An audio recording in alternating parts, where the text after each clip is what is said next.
Get 'em, Jimmy, where low shack at? The bottle's getting empty up the crack and we stacking chips, all of it's what I want. Plus money winners, that's what I'm on. You can say I'm gone. I prefer elevated pub sports radio. Time to get educated, get produced, lead the juice, letting loose with so much abuse that the bookies wanna call a truce. They getting slaughtered. Can't forget Jeff and low baggers in the chat. That's a lethal weapon 'cause we be pubbing.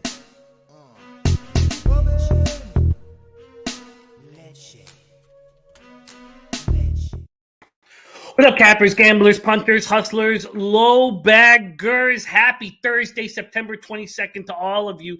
Thank you for watching Betting with the Bag right here on Pub Sports Radio. The winning just keeps going. I was really happy that it did because I was fucking hurting yesterday.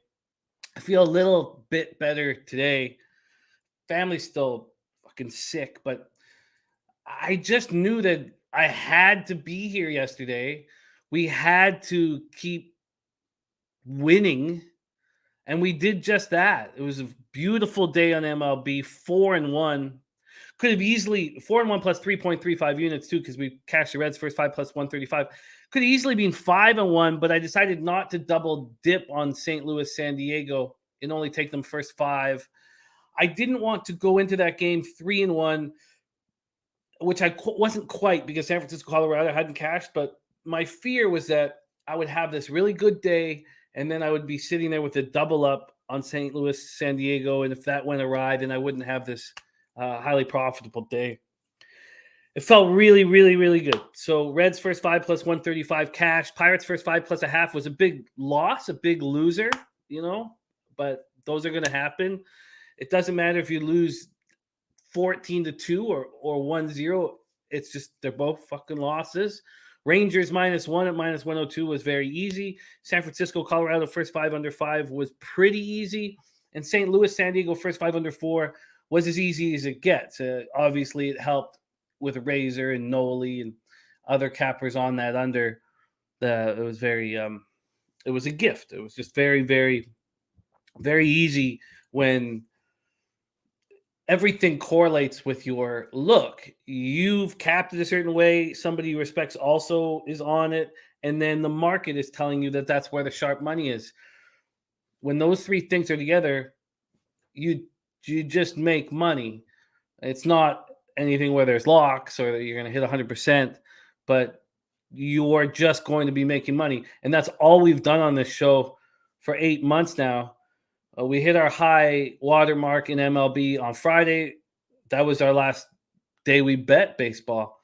We came back yesterday. We have a new high watermark, plus 18.79 units. So we have all the records in, and they're fucking incredible. I don't know what else to say about it. MLB, we're up 18.79 units. College football, we are up. Where is it? Sorry. College football, we're up 8.6 units. And in NFL, I mean, we're 33-4, up 28.7 units. So in those three sports alone, we're under with just all 1 unit bets and not the best lines available, only the lines that I'm moving on at Bet365. We're up 60 fucking units. And it's not me. I've been doing this for a long time. I'm improving. We're all improving, but it's us working together, and it's obviously helping me is making sure that everything's correlated. And when everything's correlated, I'll bet it. And I won't bother going up against the sharps anymore. What's the point? There's enough action to go around. I'm fucking got tons of bets every day. There's no lack of action here. Shout out to all the cappers joining us. But I think I want to just hit that over the head one more time. This is not me doing this. This is us doing this. This is us as a group succeeding day after day, month after month, sport after sport. The best elongated run that I've been on, the best elongated run I've seen the show on. And it's not luck. It's not knock on wood shit. It's us just getting better and better and better. And I imagine that our ROI will show that forever if we stick to these rules and things and and even our losing days the last little while, my losing days in baseball are like, I'm like, man, I was so close to a winning day. It was a couple bad bounces here, bad bounce there. I'm no longer having those days where I'm come on camera and I'm fucking losing my mind. I'm 0-6 or something like that. Those days just don't happen anymore. And I don't think this is you're running hot or anything like that. Now, sure, I'm not 33-4 is dumb in football. It's never going to stick like that. And 13-4 in NCAA football, probably not going to stick with that ROI. But if we stick to this ROI in baseball, if we're always hitting, if our ROI is always between 3 and 4%, then I just got to get my unit size up. And when my unit size is up, then we can start talking about real bets and real unit sizes and start doing this on a level that's beyond what I'm doing it at right now. I've always been transparent with you with how much I'm betting on games, and it's not enough. It makes me a recreational gambler, but I've not earned the opportunity to bet more. You have to earn that shit, and that's what we've been doing over the last 7 months or so, is earning the opportunity to think about having a higher unit size, to think about investing more in sports. And it's a long time coming. And I didn't deserve it before. And we are starting to deserve it, just starting to deserve it. But we must keep winning. Something that North Ender and I talk about often is how high the stakes are. I got my family out of Parkdale. My life is starting to improve, and I want it to improve more. I want more for my family. I want more for me. I want more for you guys. All we hear are stories about people losing to the books, and the books will always beat you, and the books will win in the end. Well, the books haven't fucking touched us in 8 months? 8 months of nonstop winning here on the show. Can we make that 5 years? Because if we make that 5 years of winning, now my unit size would at least be $1,000. Can we make it 10 years? Because if it's 10 years of straight winning, now your unit size should be $5,000 or $2,000. So we have to stay focused, keep doing exactly what we're doing, and fucking stay ahead of the fucking game. Work together, beat the books, get that fucking money, improve our lives, take this shit more serious than anything else we have going on. Let's fucking go. Viper MB in the house. Jason M says, hey, Jimbo, it's Red Wine Friday mornings here. Yes, public holiday mourning the loss of our beloved Queen Elizabeth. Here for good company. Browns -3.5 and Red Sox money line. I like your Browns -3.5. I can't wait to talk about that game. That's the situation here. Our Thursday guest, the Big Ragu, there is a construction accident close to his house, and the internet's down throughout the whole area. So NFL and college football will be me. We're only going to talk about the Thursday games in college football. I still haven't moved on North Carolina or Old Dominion. I almost did last night. North Carolina has moved to 2.5.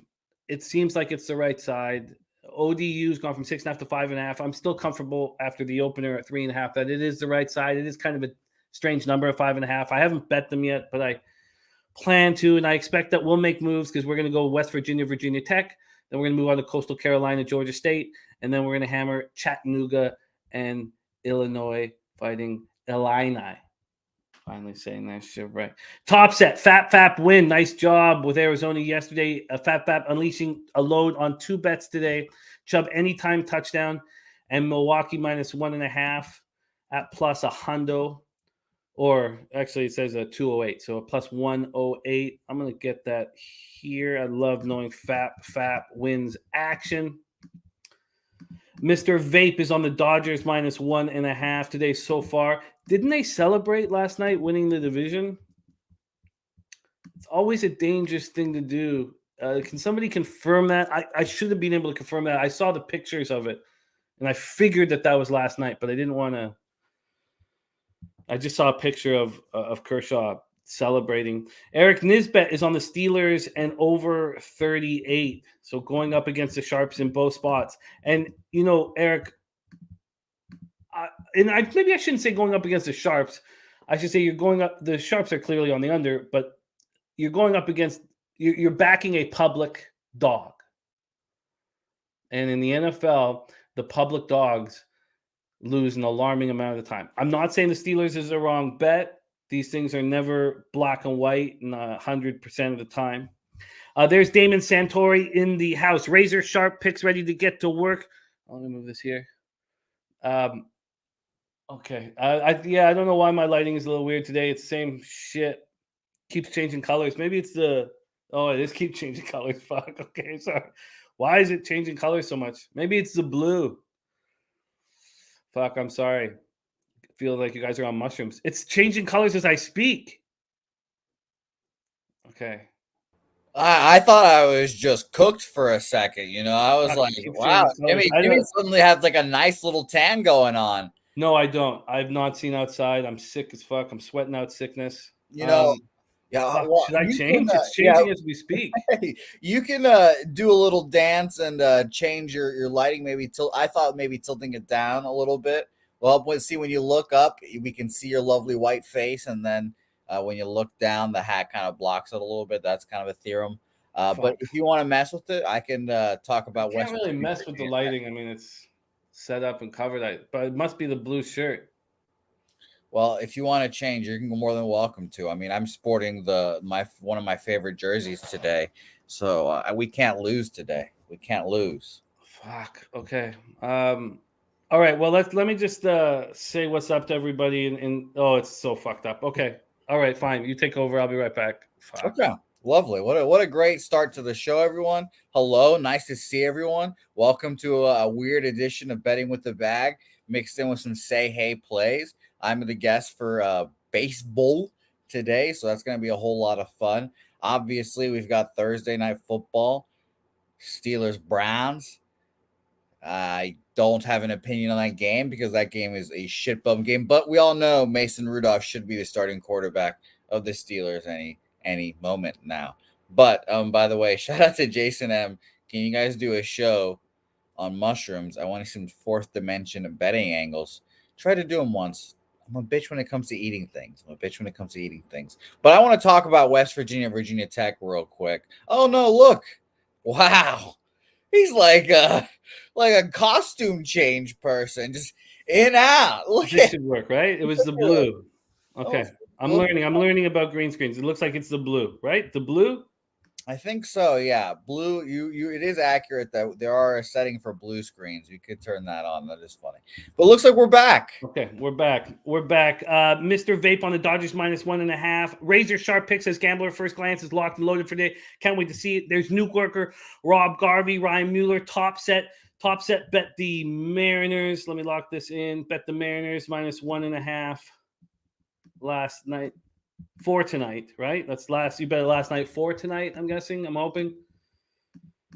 All right. Ronnie and Bergia ready to go. Says it's all there in front of us. Let's get this money, boys and girls. North Ender says we just keep winning. Eric Nisbet says winners are out there. You just got to pick them. Jay Peasy in the house. There's Stella Girl ready to go. Serious business. Birdie says we are what we repeatedly do. Excellence, therefore, is not an act, but a habit. That's beautifully put. I love that quote. I love it. Yes. There's Nilo. I miss you.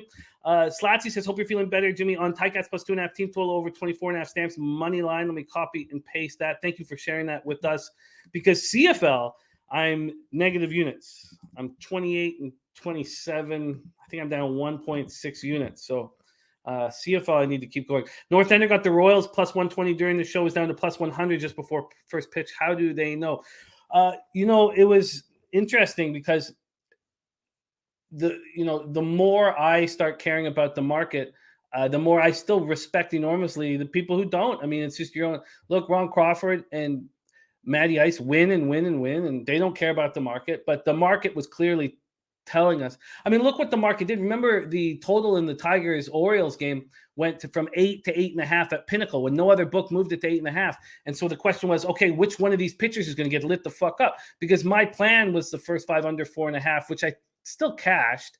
And it was Detroit first 5. But I was like, which one of these pitchers is going to get lit the fuck up? Pinnacle's telling us that one of these pitchers is going to get touched.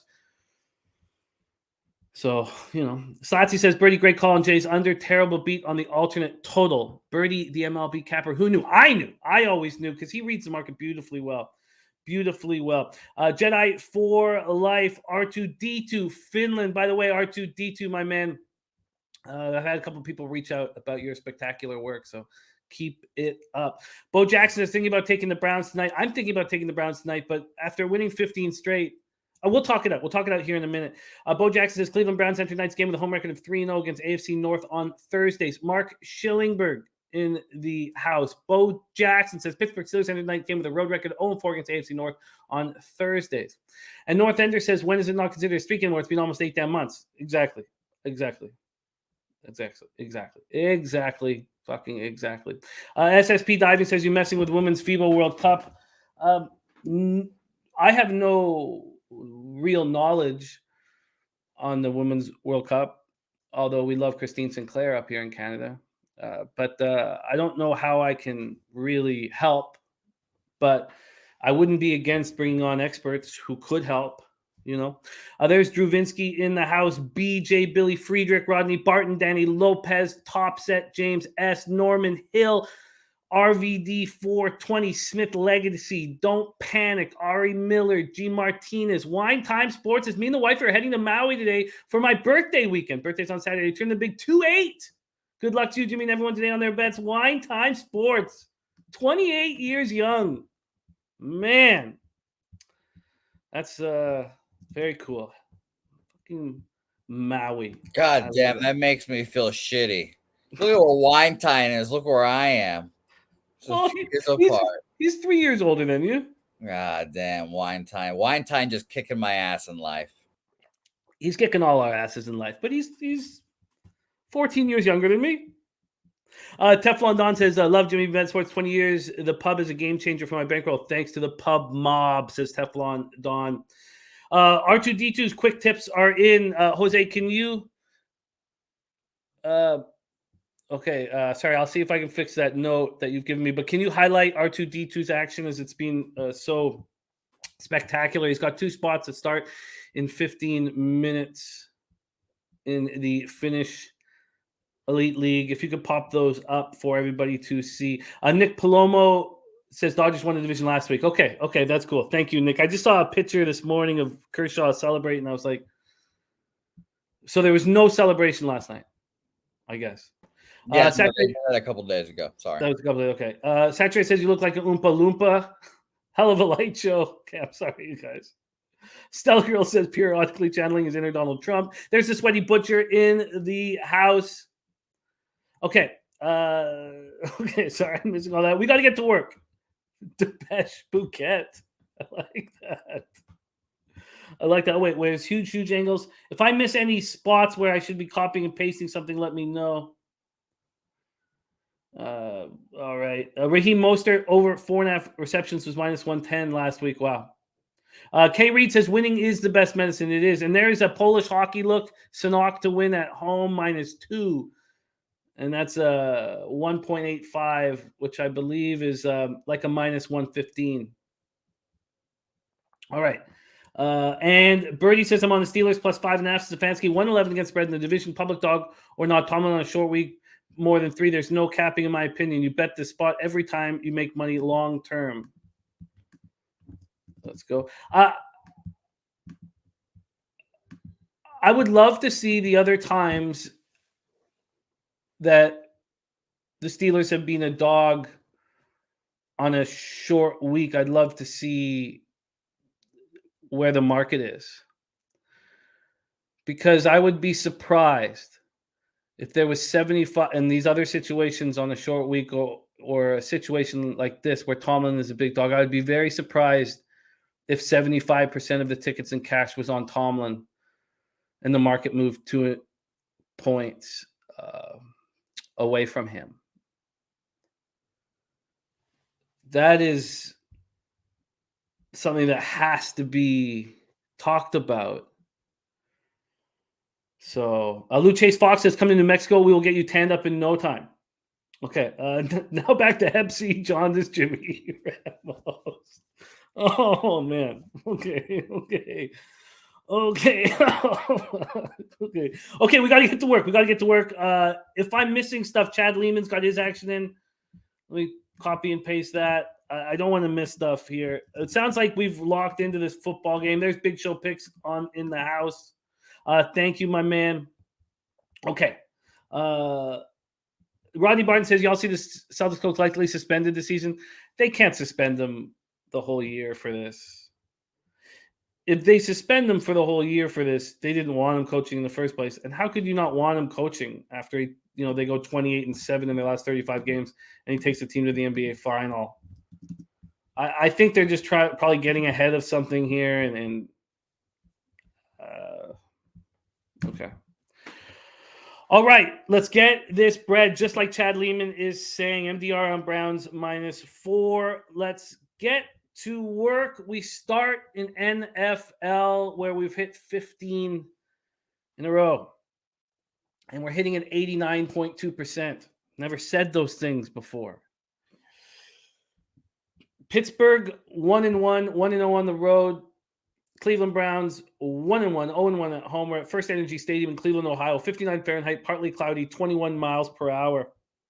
We'll start with the line history in this one because I do believe that the fact that it has come back is a good sign for those of you on the Steelers. And the fact that it's come back is enough for me to probably stay off betting this unless something becomes illuminated in our show here.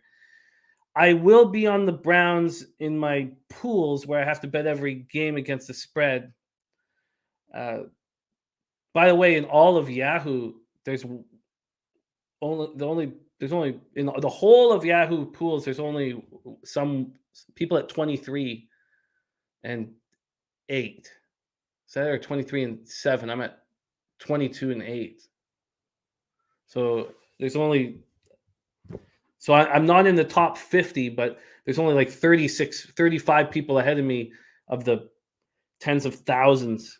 But obviously I'm not going to stay up there to that angle. I will be on the Browns in the contest, especially if it ends at 4, which is what it is at right now. And they lock in their lines on Thursdays. When it moved to 5.5, it was clearly telling us that the books were very afraid of the Browns' money, and they wanted more Steelers' money, and there was 75% of Steelers' money at the time. The fact that it's come down to 4 will allow someone like Birdie to have confidence in his spot. This total opened up at 40. It moved to 39 on Monday, moved to 38 on Tuesday for our Gridiron Gamblers. Birdie, by the way, says, I'm a firm believer in the money. I know you are, but it is a piece of the cap the entirety of the cap. But in most cases, money matters. I fully expect it to be in tough tonight. I hear that. Rob Free says, it's hard for me to trust the Browns after shocking the world last Sunday. See, I think the opposite. Chubb has publicly taken the whole loss on his shoulders, which he should. And I think this means they're going to just be ready to fucking go. Personally. Lou Chase Fox says the Steelers do suck bad without Watt. We'll go over that. Birdie says what matters here, in my opinion, is 1-11 against the spread in the division for Stefanski. There's my guy Justin McElvey in the house. Okay, well, let's keep breaking this down. Let's move over to the cash flow here. 93,563 tickets in, 73% of tickets, 76% of cash on Pittsburgh. So that trumps statistics for me.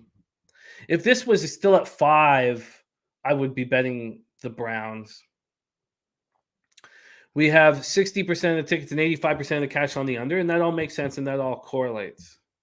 Birdie says that move happened before Clowney and 2 other starters not playing since that line has come down. That's fair. That's absolutely fair. So Trubisky is the problem. And Ben Roethlisberger was the problem last year. So it's not like he's more of a problem than Ben was last year, but he's a problem. He's picking up 5 yards per pass. And that's not going to cut it. And when push came to shove in that 17-14 loss to the Patriots, they couldn't get a single first down. He couldn't get one. Finished with 243 yards of offense. Pittsburgh 30th in yards per play in total offense. So the weakness of the Browns thus far, and it could change, and we didn't expect it to be a weakness in the Browns, is they're 25th in passing yards allowed. The Steelers just can't take advantage of that. They're not capable. And we saw the difference when TJ Watt's off the field. Steelers finished with 0 sacks, 3 quarterback hits. Saturated says, are you guys scared of the under 38.5? I just feel like it's too sharp of a number, personally. Rob Free says, history clearly shows these AFC North games usually come down to a field goal. Yeah, no, that's totally fair. But this is a Browns team that's really angry. They're coming off that 31-30 loss. The first team out of the last 2,229 to lose a game where they were ahead by 13 points in the final 2 minutes. Everybody has to admit that Jacoby Brissett looks quite good. He hurt his left ankle, and it's nothing. Cooper has added a dimension to this team, and now you have an extremely, extremely angry Nick Chubb. So the way I see it is the Browns are the better team. The public is all over the Steelers. If you want to say the Steelers have a coaching advantage over the Browns, that's fine and valid. And Birdie, we love this. Don't worry, Birdie. We love this. Is great. This is part of the fun. So please don't take any offense here, because we love hearing it. Birdie says, I'm not trying to sell anyone on this pick, just sharing information. And look, Birdie, you got it at 5.5, and now it's at 4 at most books. And Birdie said, I think we see some points in this game. Danny Lopez says Steelers minus TJ are healthy. There's truth to that. And you can't say the same about the Browns. And we saw what the Browns looked like when Clowney was out there, after he hurt his right ankle. So I guess, and BJ comes back to this point where the books are going to continue accepting Steelers money. So at this point, after talking it all out, I would say that I am certain that this is a very angry Browns football team. And I can't say the same thing about the Steelers.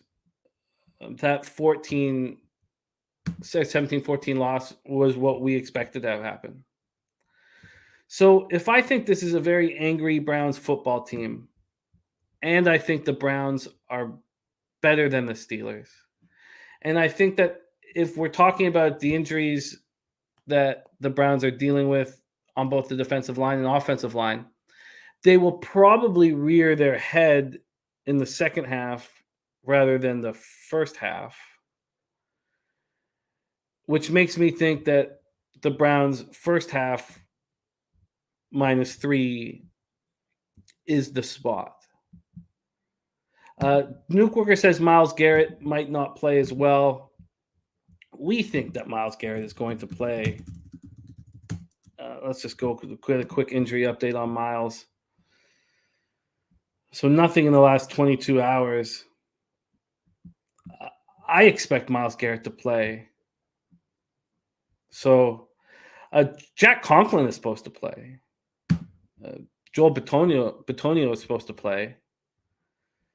So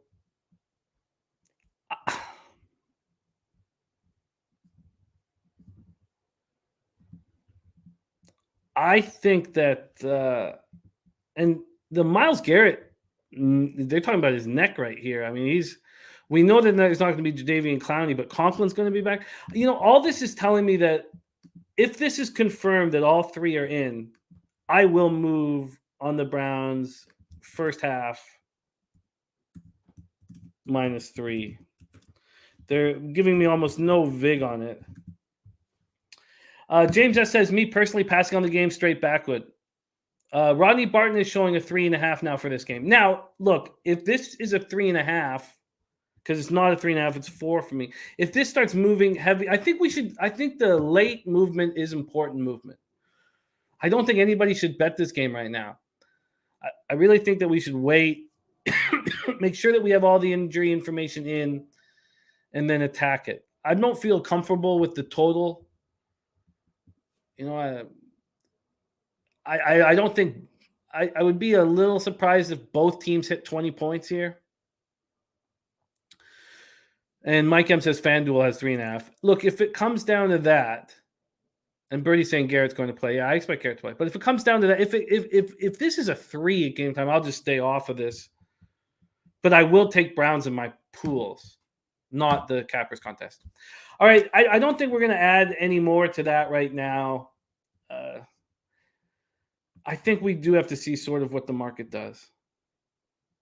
Stella Girl says Cleveland 4th in the NFL with 15.5 first half points, 14th in the NFL with 12.5 second half points. Remember, we talked about the pace the Browns are playing at in the first half. Much, much faster pace than regular Jacoby Brissett football. So clearly it's something that Stefanski wants to do.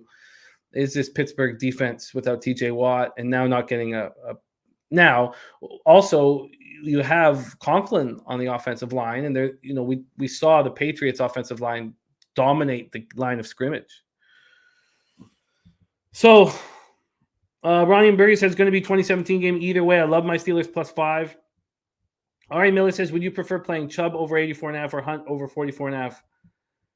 Chubb is an angry man right now. It feels like the loss is on his shoulders. So I would play Chubb. And North Ender says, in the past 3 seasons, games with totals of 38.5 or fewer, the under is 7-0. 7-0. All right, so with all that being said, I'm going to wait. I'm going to wait and wait and wait.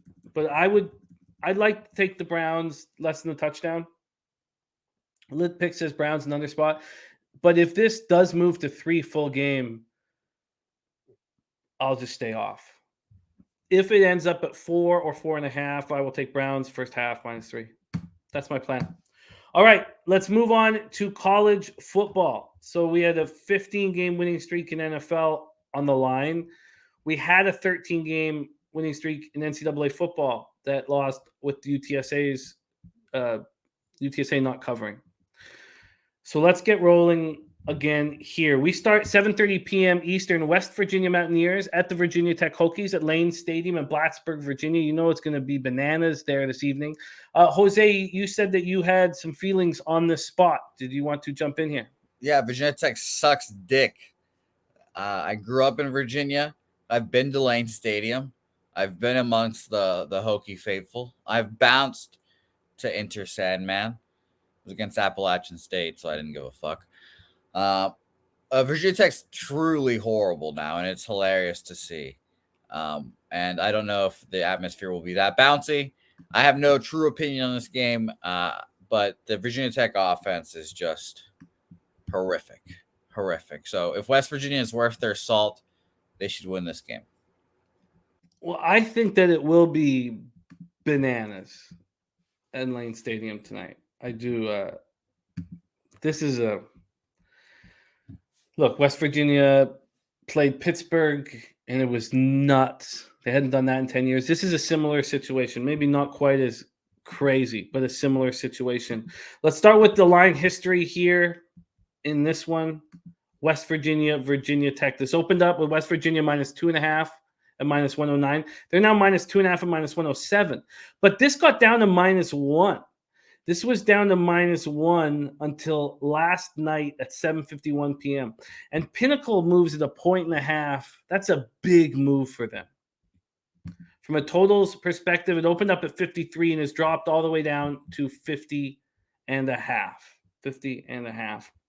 BJ's on West Virginia money line. MDR 24 says Mountaineers roll. Wine Time Sports is on Virginia Tech money line. Wine Time, I'd love to hear your thoughts. I'd love to hear your thoughts on why you are on Virginia Tech. JPZ is on Coastal Carolina We're going to get to that because I saw that Cab was on Coastal Carolina. The Sharps aren't on Coastal Carolina, but we'll get to that spot here shortly.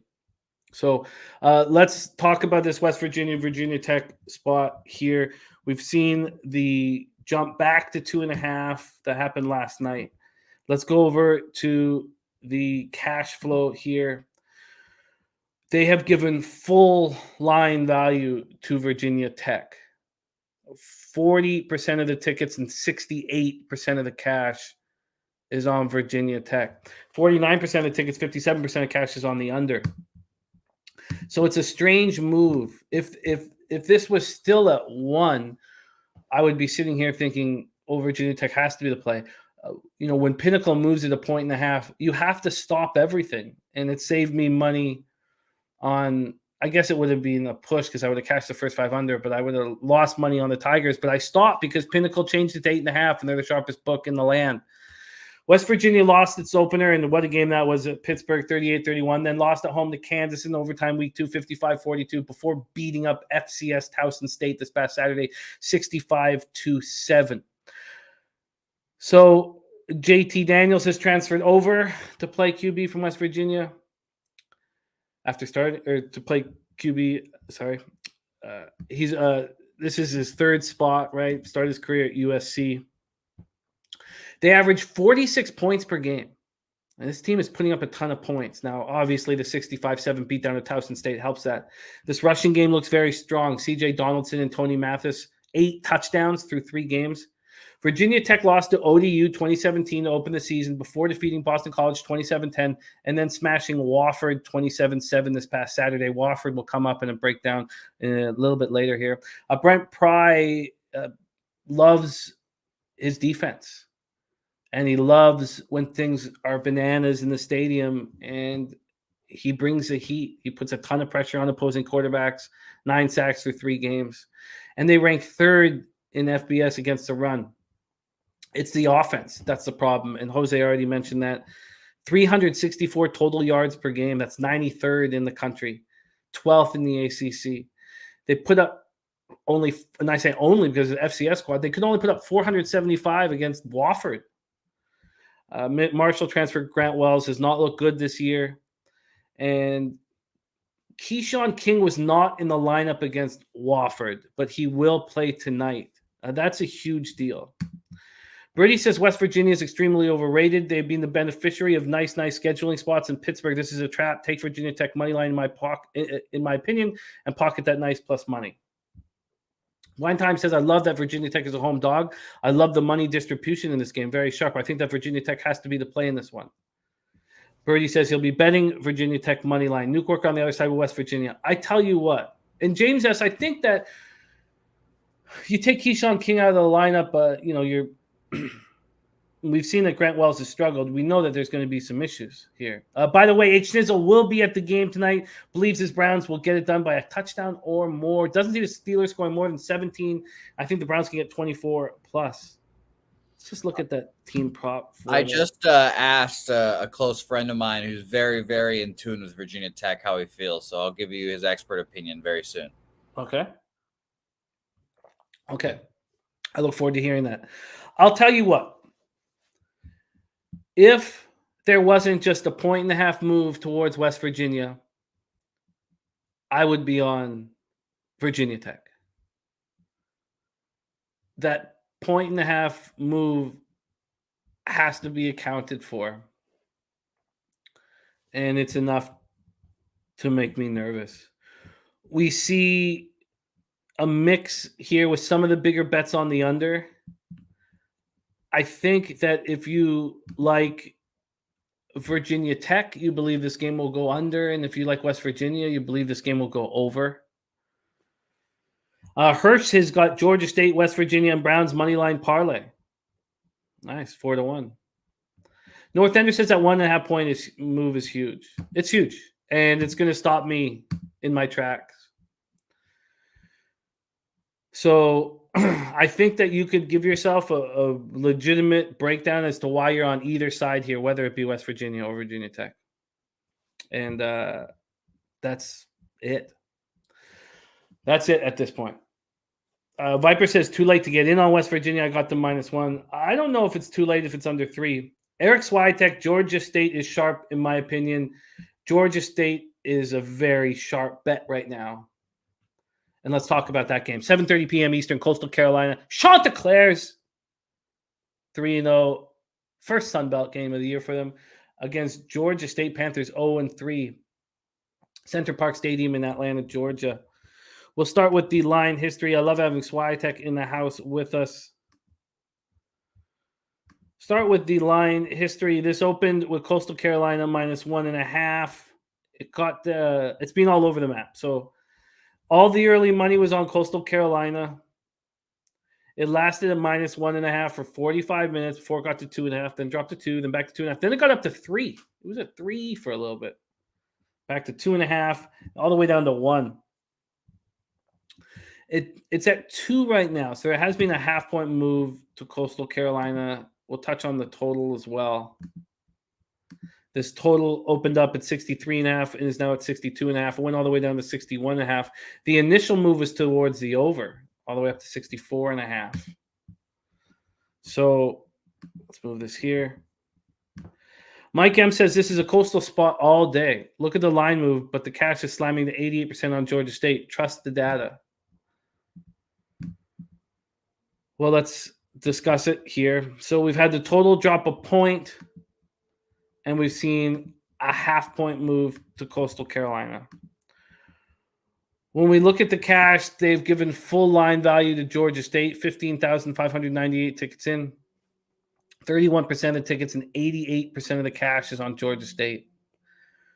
41% of tickets and 84% of cash is on the under. Waited until it got up to 64.5 and bet the under. Coastal Carolina hits the road for the first time this season. I like that spot. I like betting against a team that hasn't been on the road this year. Now, they have Grayson McCall, who's very comfortable in all situations. 9 touchdowns, 1 pick through 3 games this year. They hit the road for the first time this season after opening up with home wins over Army, Gardner-Webb, and last week 38-26 over Buffalo. None of those wins were really comfortable wins. Maybe the 38-26 win over Buffalo. Sam Pinckney, leading receiver, 15 catches for 259 yards. Tyson Mobley, 3 TD passes. And it's impressive what Grayson's doing because he lost his top 3 receivers last season, and he hasn't skipped a beat. Reese White, CJ Beasley are splitting the running back work. Both look good. They're holding teams to less than 3 yards per carry. And the reason why that is impressive, 103 yards per game, is because they faced Army in that first game. So Army averages 285 yards per game on the ground and only got 202 that game. Georgia State opened the year with 35-14 loss at South Carolina, 35-28 loss at home versus North Carolina, who's favorite against Notre Dame. And last week lost 42-41 nail-biter at home to Charlotte. The concern obviously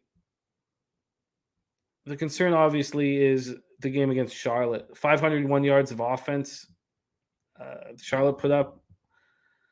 So their defense is a serious problem. 37.3 points per game they're giving up, 424.7 yards per game. Now, the Panthers have a big advantage on the ground, 231.3 yards per game on the ground. You know, you have Tucker, Greg, but also their quarterbacks averaging 4.5 yards per carry. Jameis Williams, 4.7 yards per carry. And Jamari Thrash is a real legitimate weapon at wide receiver. Eric Swiatek says lots of early movement in college is usually low limit. Early bets by syndicates to set up the side they want. And that is a very interesting take that a lot of people have talked about. And, you know, in NFL, it opens up yesterday where there's the limits go away in NFL. It's a very interesting take. Chameleon says Georgia State is 117th in team defense. It makes me nervous. Yeah, it does. Every right to make you nervous. Let's just see how many. Sorry, let me move here. I would love to know a little more about Center Parc Stadium. Is this going to be full for tonight's game, their first Sun Belt game of the year at home, because you'd need it to be bananas. And I don't know if it will be. Let's take a look at what happened in that. I mean, this is their third straight home game. 3 straight weeks at home is a nice spot to be in. In their last game, they had 16,433 people there. That's not enough. Is there anybody in the region that knows Center Parc and the Panthers better? Is it possible that there's 25,000 strong in the stadium tonight? I'd love to hear that. So Jacksonville Zoe says, interesting that 88% of the cash is on Georgia State, and yet the line has gone from Pick'em to Coastal -2. So there's never been a spot here where Coastal wasn't the favorite in this game. Now, Pinnacle waits before dropping anything, but they opened it at -120 and immediately went to -136, got as high up as -142, and then went down to -118. They went down to -118 yesterday morning. That's a pretty big move. I mean, they go from -142 at Pinnacle on Monday at 2:18, and then 2 hours and 11 minutes later, there's a 20-cent move towards Georgia State. And Georgia State goes down as low as -115. It really depends what book you're looking at here. Raven in the Desert says Coastal easy. G. Martinez says, I feel like Georgia State can get these guys. And Ronnie and Berry said this game's being played at the former home of the Atlanta Braves. So the Chameleon says Chanticleers are 0-3-1 against the spread in their last 4 games against a team with a losing record. Interesting. And James S. says, have you seen Virginia Tech play? I'd rather watch paint dry. At what book, Jacksonville Zoe? Because I'd love to know what book you're looking at. September 18th at 2:11 p.m., this line wasn't open at Pinnacle. Oh, it didn't open until 4:45 p.m. Bill McDonald says, just hit the over in this game. I think at this point, and I don't want to sit here and not have any action, but at this point, the problem here is that the thing that the Panthers are best at, and that's their 231.3 yards per game on the ground, is exactly where Coastal Carolina's defense is best at. But I love the spot with Georgia State. You know, they pushed one game, depending on where you got it at, and have lost the other 2 against the spread. I love that they're 0-3, and their whole season's on the line here in their 3rd consecutive home game, which then leads me to this total opens at 63.5 and is down to 62.5, and sharp money is on the under. And then you would think, well, if there's that difference in sharp money, that it must have come in. It must have come in once the limits were increased. And so maybe some people thought 61.5 is too low. But so hear me out here. So this is the situation. You have Coastal Carolina opening up their season with 3 home games. They lose their top 3 receivers from last year. Their offense still looks good because Grayson McCall is a very, very good quarterback. Now they're going to play on the road. His new receivers that he's building trust with are going to have more difficulty hearing changes made at the line of scrimmage by McCall. And they did not destroy any of the teams that they played. They don't seem really capable of that. You have a Georgia State team that defense has been terrible, and their best ability, the ability to move the ball on the ground, is now a problem because it falls right into the hands of where Coastal Carolina is best at. So you put this all together. When there's limits, this total moved up. When the limits were gone, this total was hammered towards the under. This total went from 64.5 down to 61.5, and I think that is sharp money. JP says Coastal doesn't want to lose to an 0-3 team either. And look, I understand that Coastal, this is their first Sun Belt game. And look at that, Ron Crawford, and the NCAAF spreadsheet play today is on West Virginia. Okay, so I guess we could say this building will not be going crazy. And Markel's on Coastal -2. I tell you what I'm going to do. I'm going to bet the under 62.5 here. Let's see what is available right now in my book. I feel like there's too much on the line for Georgia State. It's at 63 now. Public betting this up. And maybe they keep betting this up. Maybe I need to check this nonstop.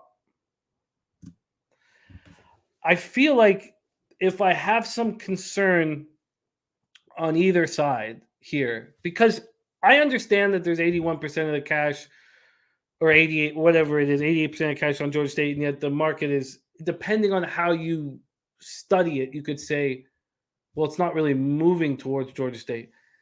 I do feel that there's sharp money on Georgia State, and I often feel that way when there's an 0-3 team at home in their first conference game against a 3-0 team that hasn't moved on the road.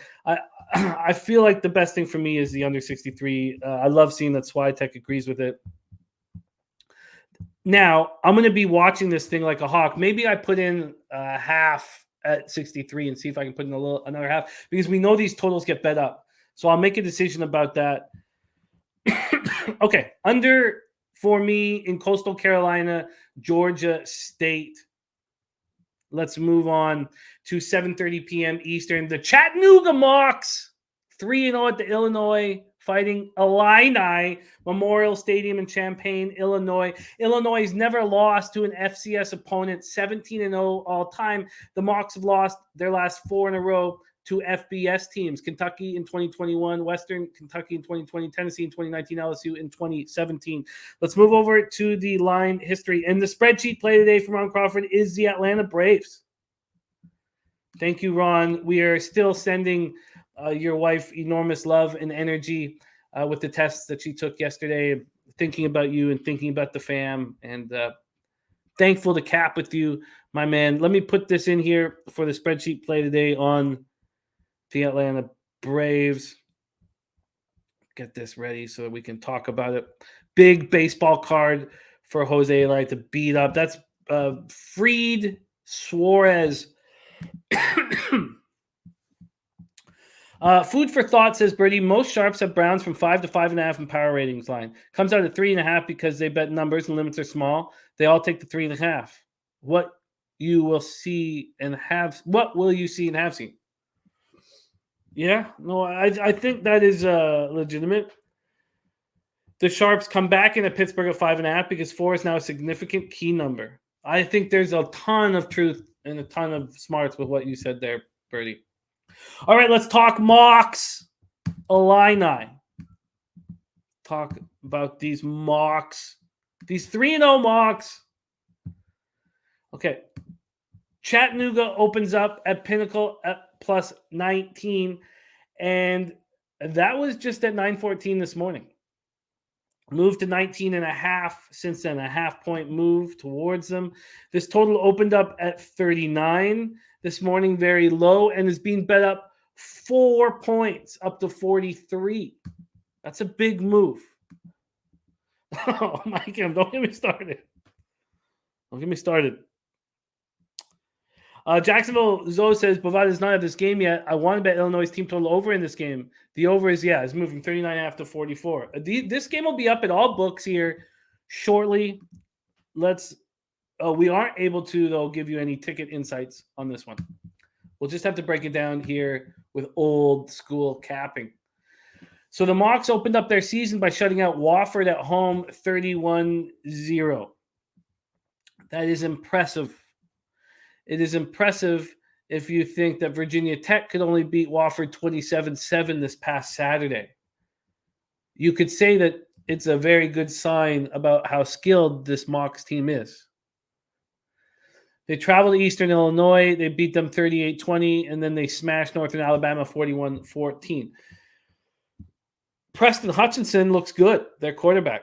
752 yards on the season, 5 touchdowns. Ford, their running back, is very dangerous, and he's a dual threat. He can catch balls, and he can run out of the backfield. Their defense is very strong. FCS 10th in all of FCS in total defense, 6th in scoring defense, and 5th in sacks. This is a really good football team.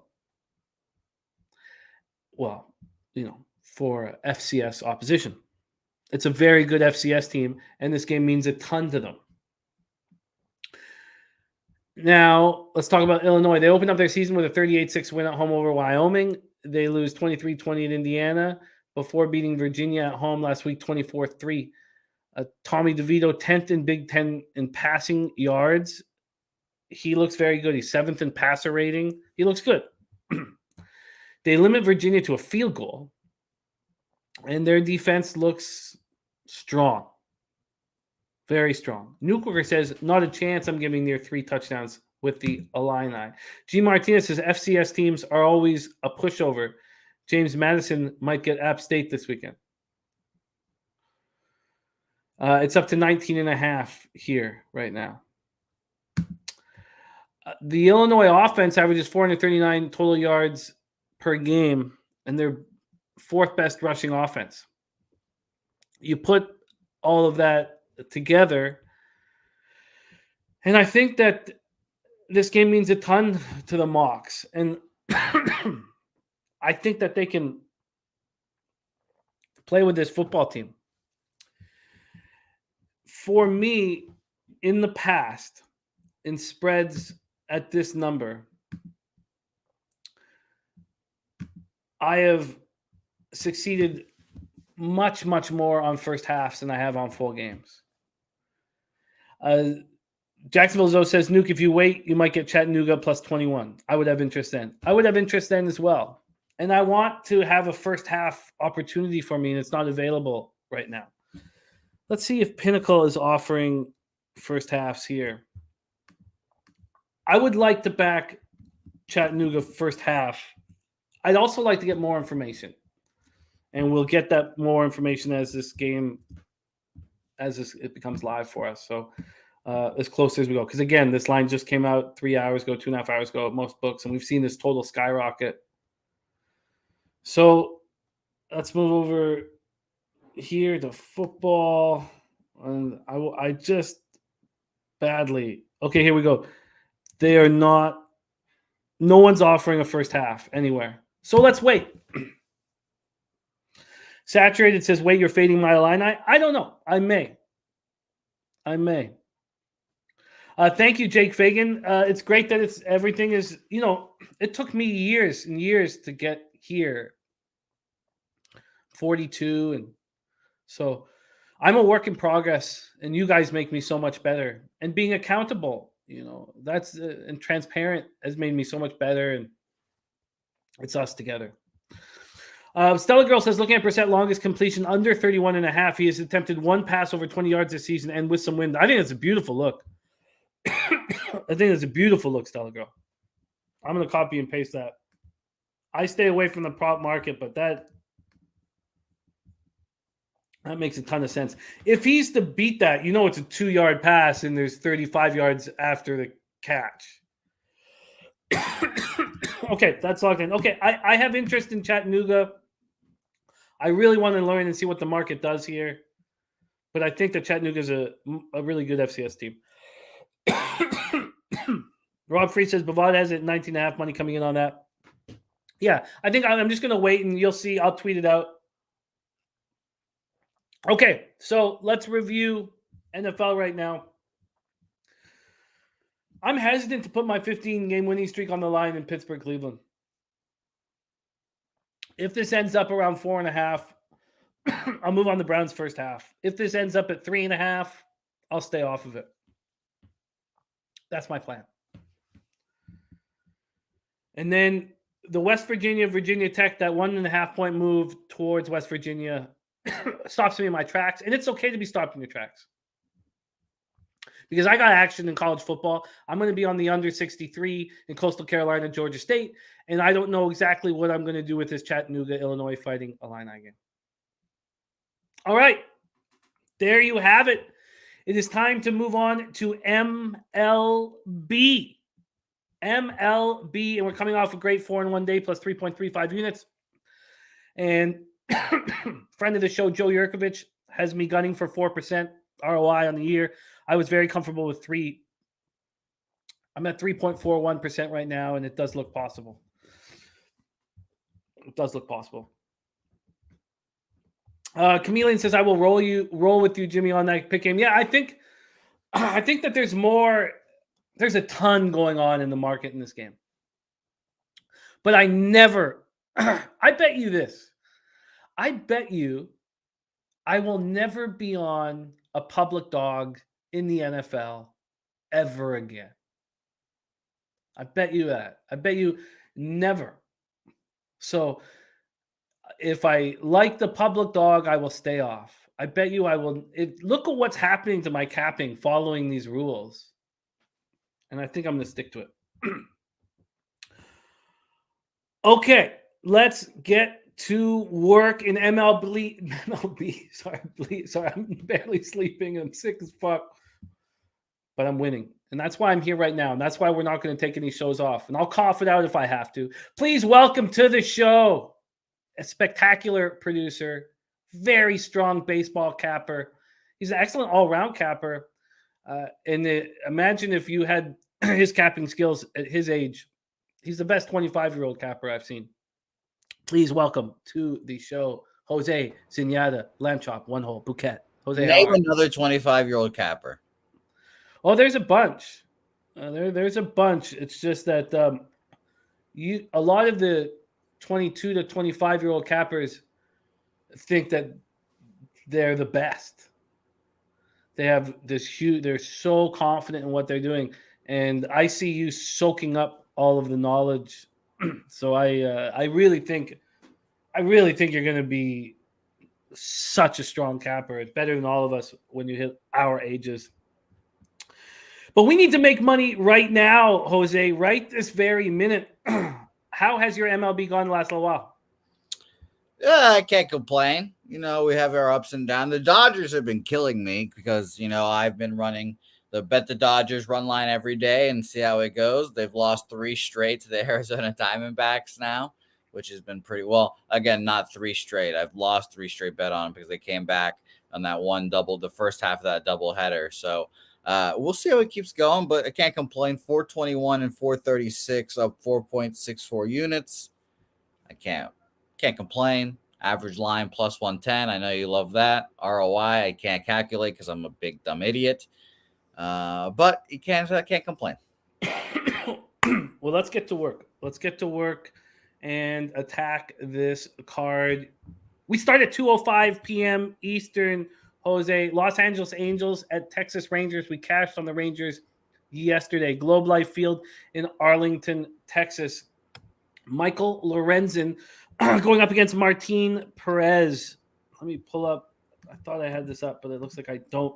Let me just pull up the weather very quickly here. We don't need the weather. Roof closed. Let's go over to the line history here in MLB. Move this over and fire away. Lorenzen versus Perez. We have had the huge move towards the Texas Rangers. Huge. They opened up at minus 145. They're now at minus 147. Excuse me, they're now minus 170. Sorry, I'm going to mess up numbers a little bit today with lack of sleep. Minus 145 to minus 170. The fact that this is jarring is that the initial move was towards the Angels. At 8:46 this morning, this was at minus 137. There's been a 33-cent move to the Texas Rangers since 8:46 a.m. Eastern time. A little over 3.5 hours. That's a huge move. This total opened up at 8.5, and it's now at 7.5. So we have a huge move to the Rangers and a huge move to the under. Let's take a look at the cash flow and see if it all correlates here. God. Here we go. We have the only team that's given any line value on this entire card. Wow. Is the Angels. Half line value. If you can trust Lorenzen on the road, I can't. 6,077 tickets in, and the betting public can't either. 72% of the tickets, 88% of the cash on Martin Perez and the Rangers. There's a couple things that make me uncomfortable with that. And the first one is what the Angels are doing to lefty pitchers of late. Then there is 37% of tickets on the under and 26% of cash. So they're dropping this total down a full run and asking for more over money, and they're getting it.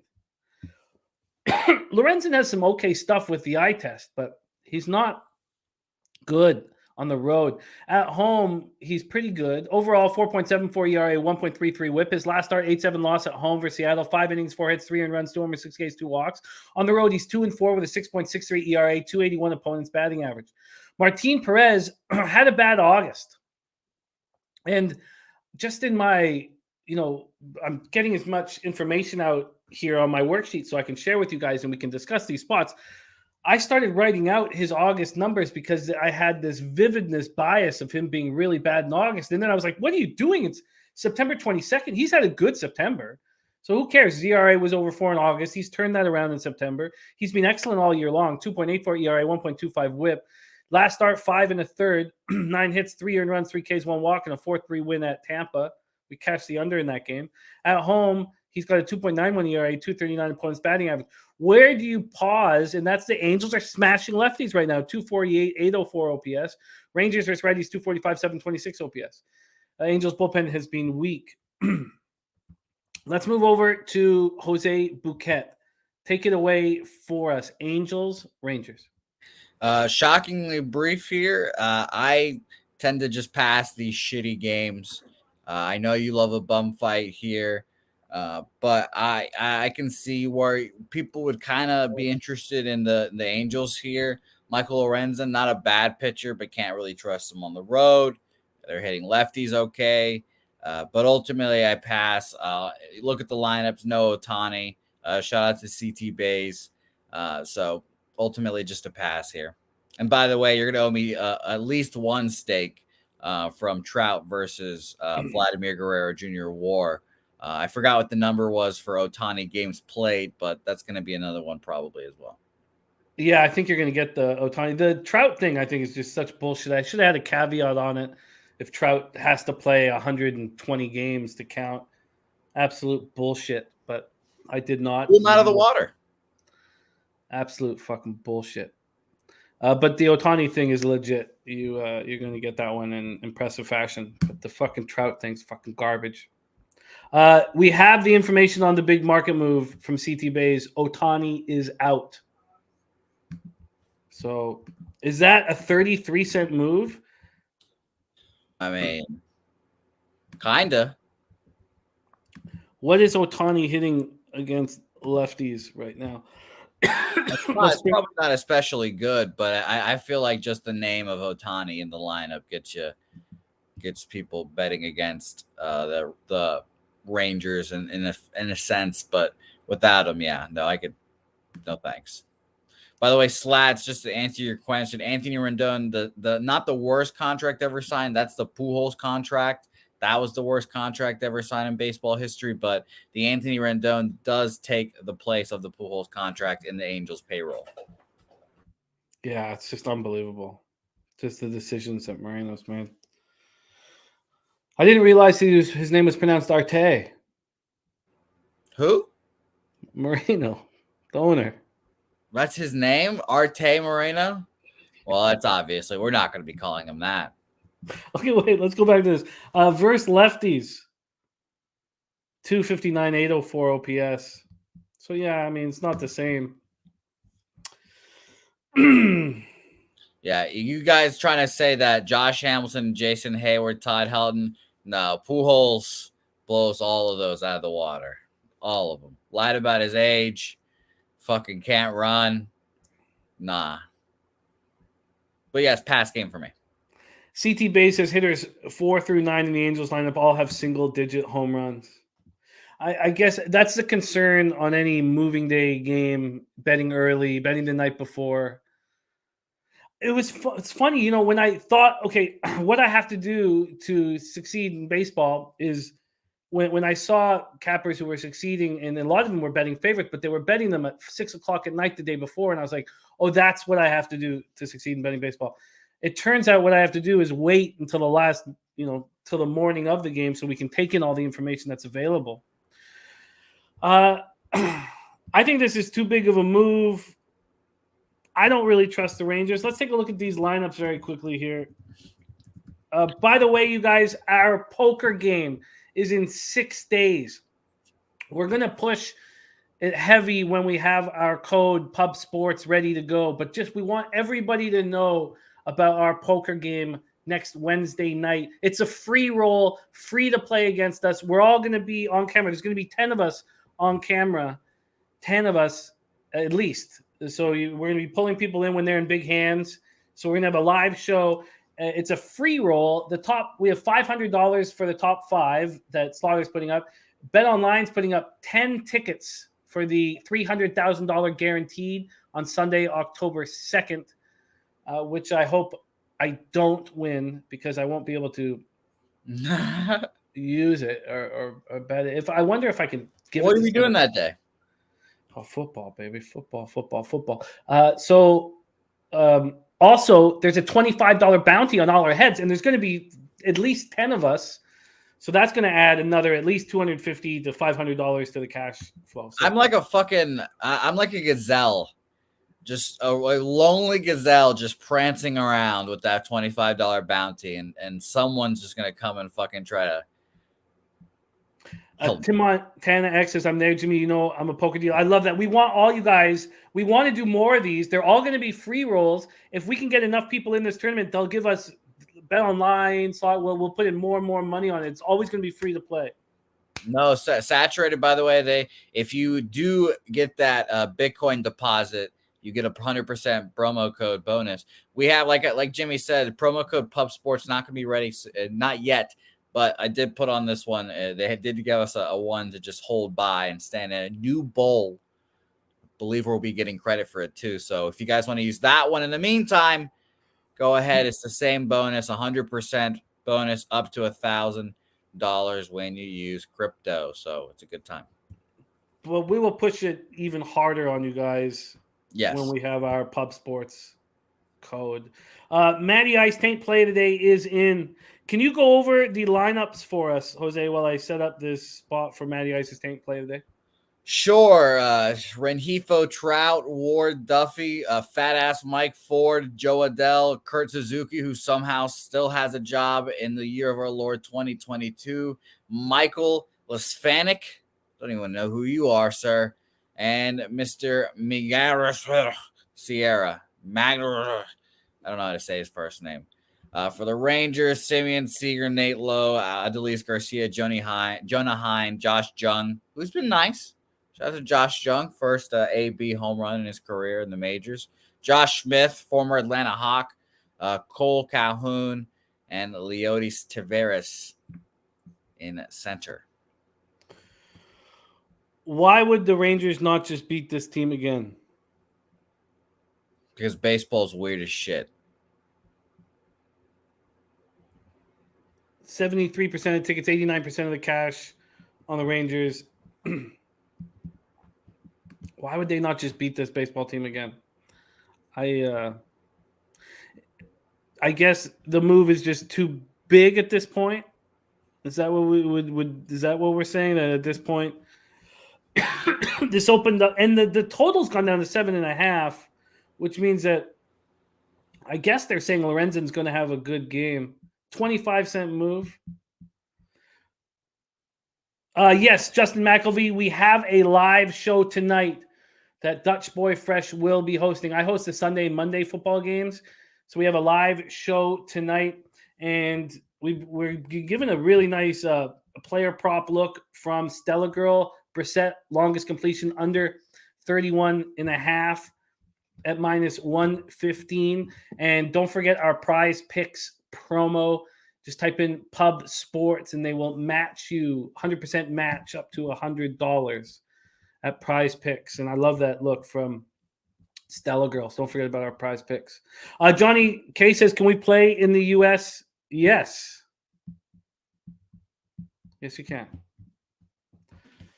Yes, you can. All right. MLB, Angels, Texas Rangers. I guess I'm going to put the Rangers -1 as a question mark here. Can you give me one reason why you are not betting the Texas Rangers other than baseball's difficult? There are so many other games to talk about. Martin Perez has been good all year, but I still am worried about him. 1-1, 3.27 ERA against the Angels this year. 11 innings pitched, 5 runs in those 11 innings against the Angels.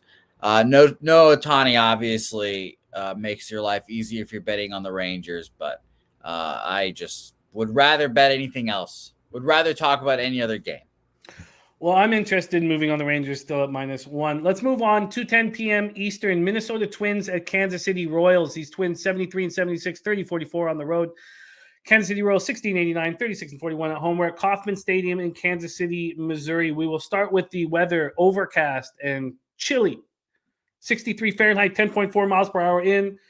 Goes down to 8.9 miles per hour.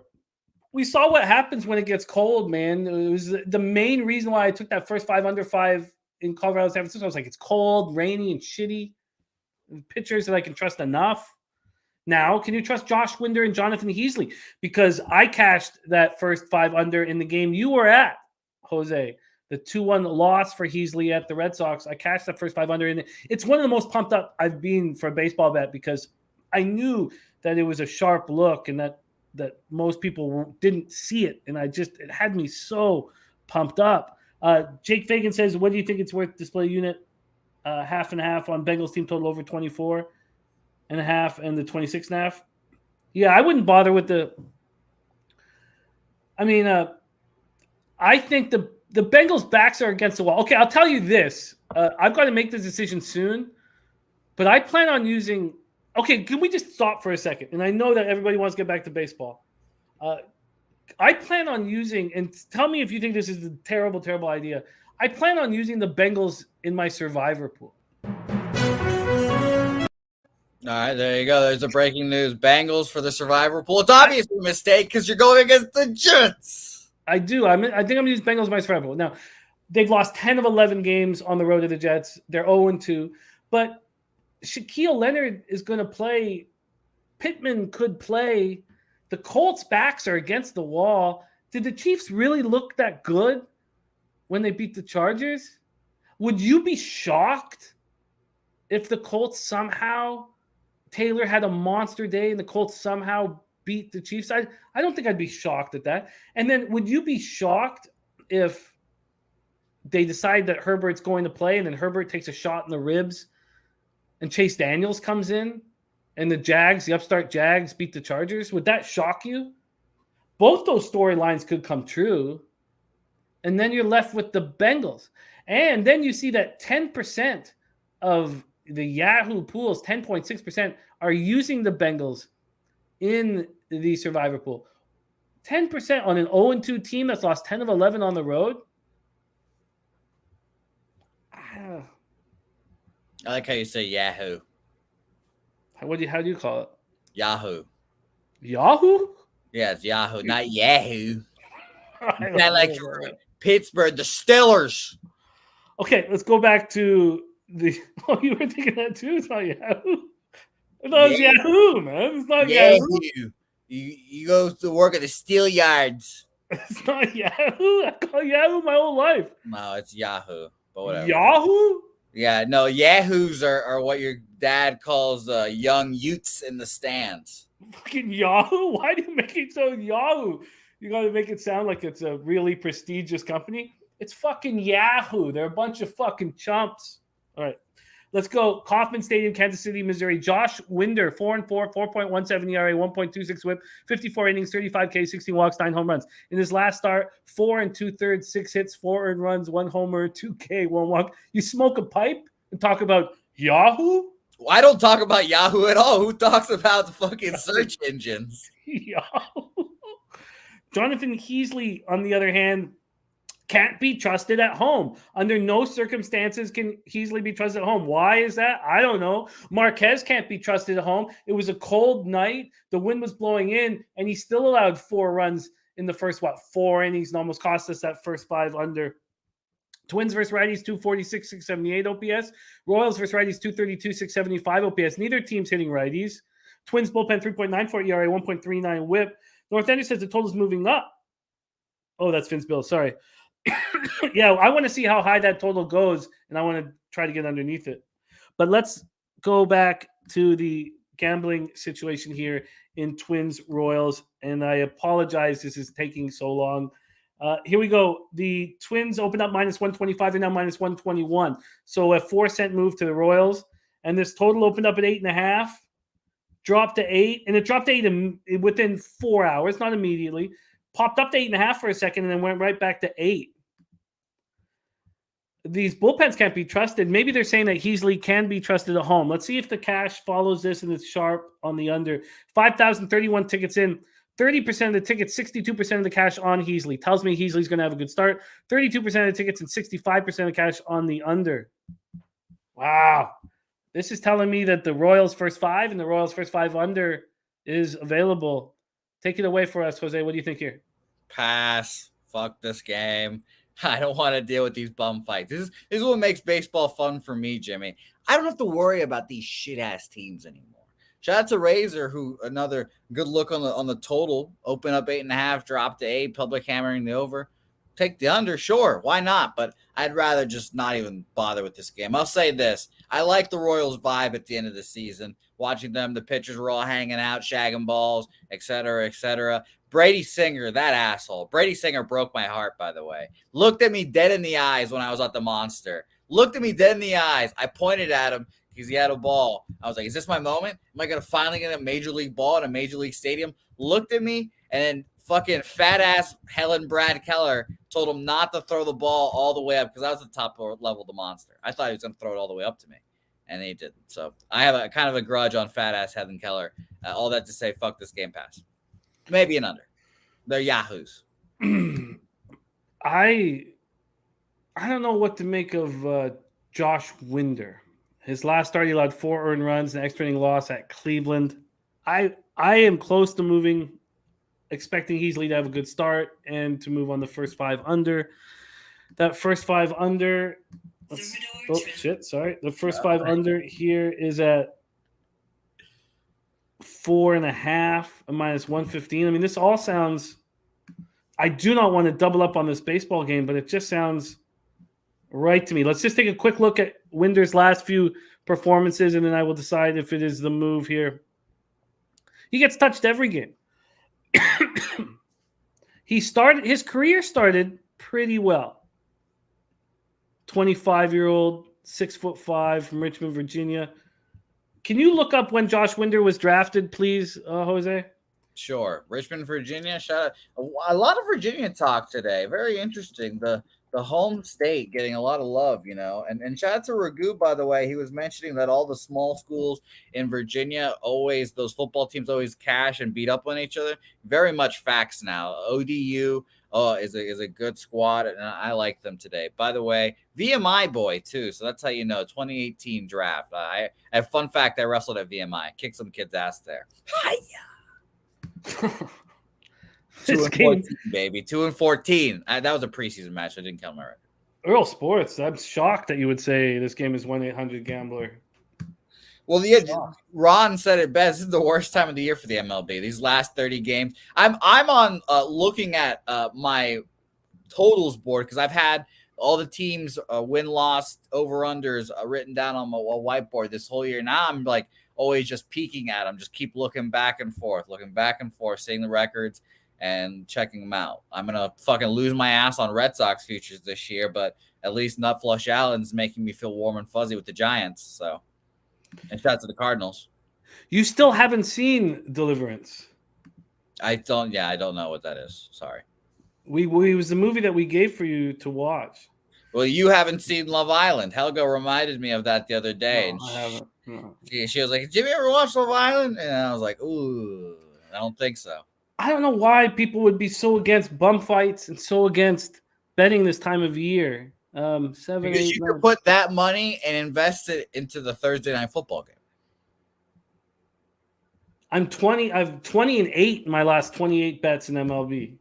And you're like 65-2 in your last NFL bets.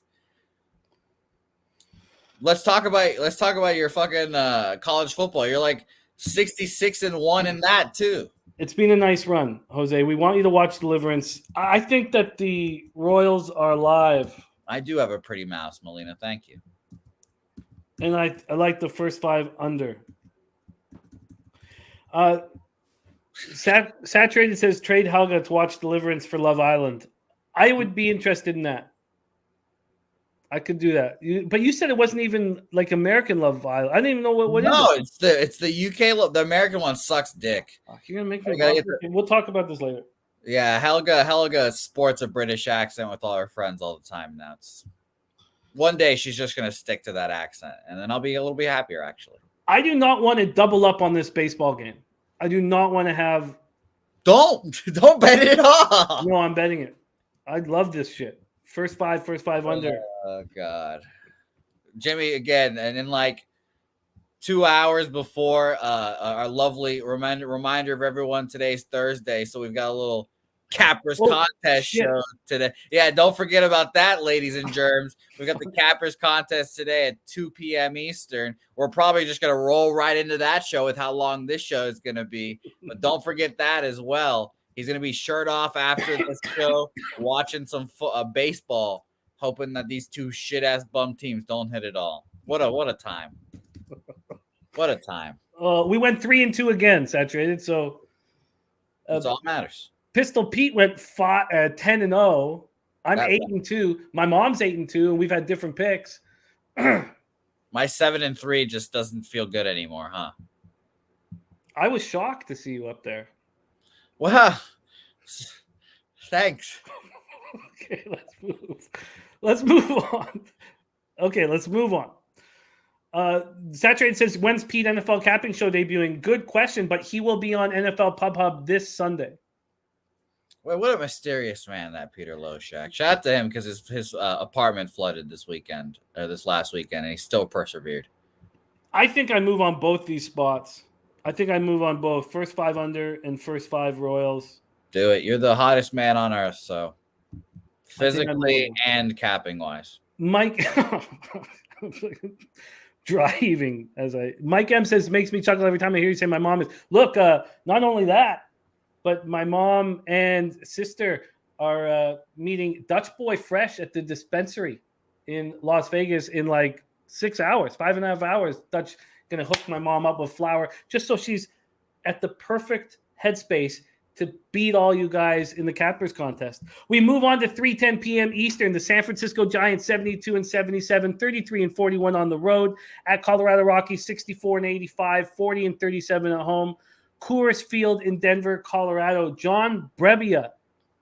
Bullpen day for the Giants. This bullpen's been quite good. Brebbia has been really good this year. 6-2, 2.86 ERA, 1.29 WHIP, 63 innings, 51 Ks, 18 walks, and 4 home runs. Jose Urena on the other side. He's had 2 really good starts in a row. 5.49 ERA, 1.63 WHIP. Not to be trusted, but he's had 2 great starts in a row. Last start, 3-1 win at the Cubs. 6 innings, 7 hits, 1 run, no homers, 4 Ks, 2 walks. At home, he's been horrible. 2-4, 6.57 ERA, 2.99 opponent's batting average. The Giants aren't hitting righties at all. 236, 676 OPS. Rockies are even worse against righties last 30 days. 221, 636. And both bullpens have been quite good. Let's move over to the line history here in this one. And also, let's take a look at the weather. As the weather was an important part of us catching that first 5 under yesterday. It's cold, man. 57 Fahrenheit at first pitch, 2.9 miles per hour in. Let's take a look at the line history here in this one. Brebbia or bullpen day versus Urena. We have a 10-cent move to the Giants. And from a total standpoint, it's dropped from 11.5 to 11. Interesting. Let's go over to the cash flow in this one. We have 2,584 tickets in, 14% of tickets, 38% of cash on Colorado, 55% of tickets, and 95% of cash on the under. Some more. Oh, wow. So 43% of the tickets and 95% of the cash on the under. Take it away for us, Jose. San Francisco, Colorado. I can see why people are on the under. I mean, just because it's Colorado doesn't mean these teams are going to hit, but this is a shit bum game. I want nothing to do with it. I pass. And by the way, I appreciate all the comments in the chat right now. Chat's on fire today. A lot of I've got a pretty mouth on there. And you know what? Facts are facts. I do. Not the first time we've been told this. Let's get back to this. I guess the only issue here is Urena, but he's pitching very well right now. He has not seen deliverance. Don't worry. He will. But then I'll have to watch fucking some show called Love Island. Okay. It's a good show. You start talking in a British accent randomly. Can we trust Urena? He's had 2 starts in a row that have been good. Let's just go quickly look at his. Here we go.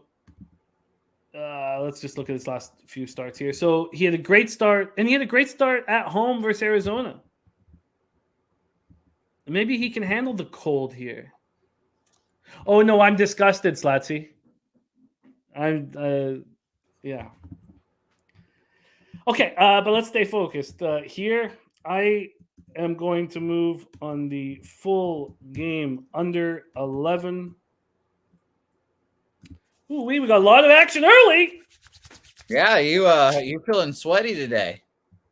I don't. My palms don't leak. Just floating. You're just floating above us now. No. But I'm running nice. We move on. 3:37 p.m. Eastern. Seattle Mariners 81-67, 42-35 on the road at the Oakland Athletics, 55-94, 25-48 at home. Oakland Coliseum in Oakland, California. Let's take a look at the weather. 70 Fahrenheit, 5 miles per hour out to right field, and then it becomes left to right.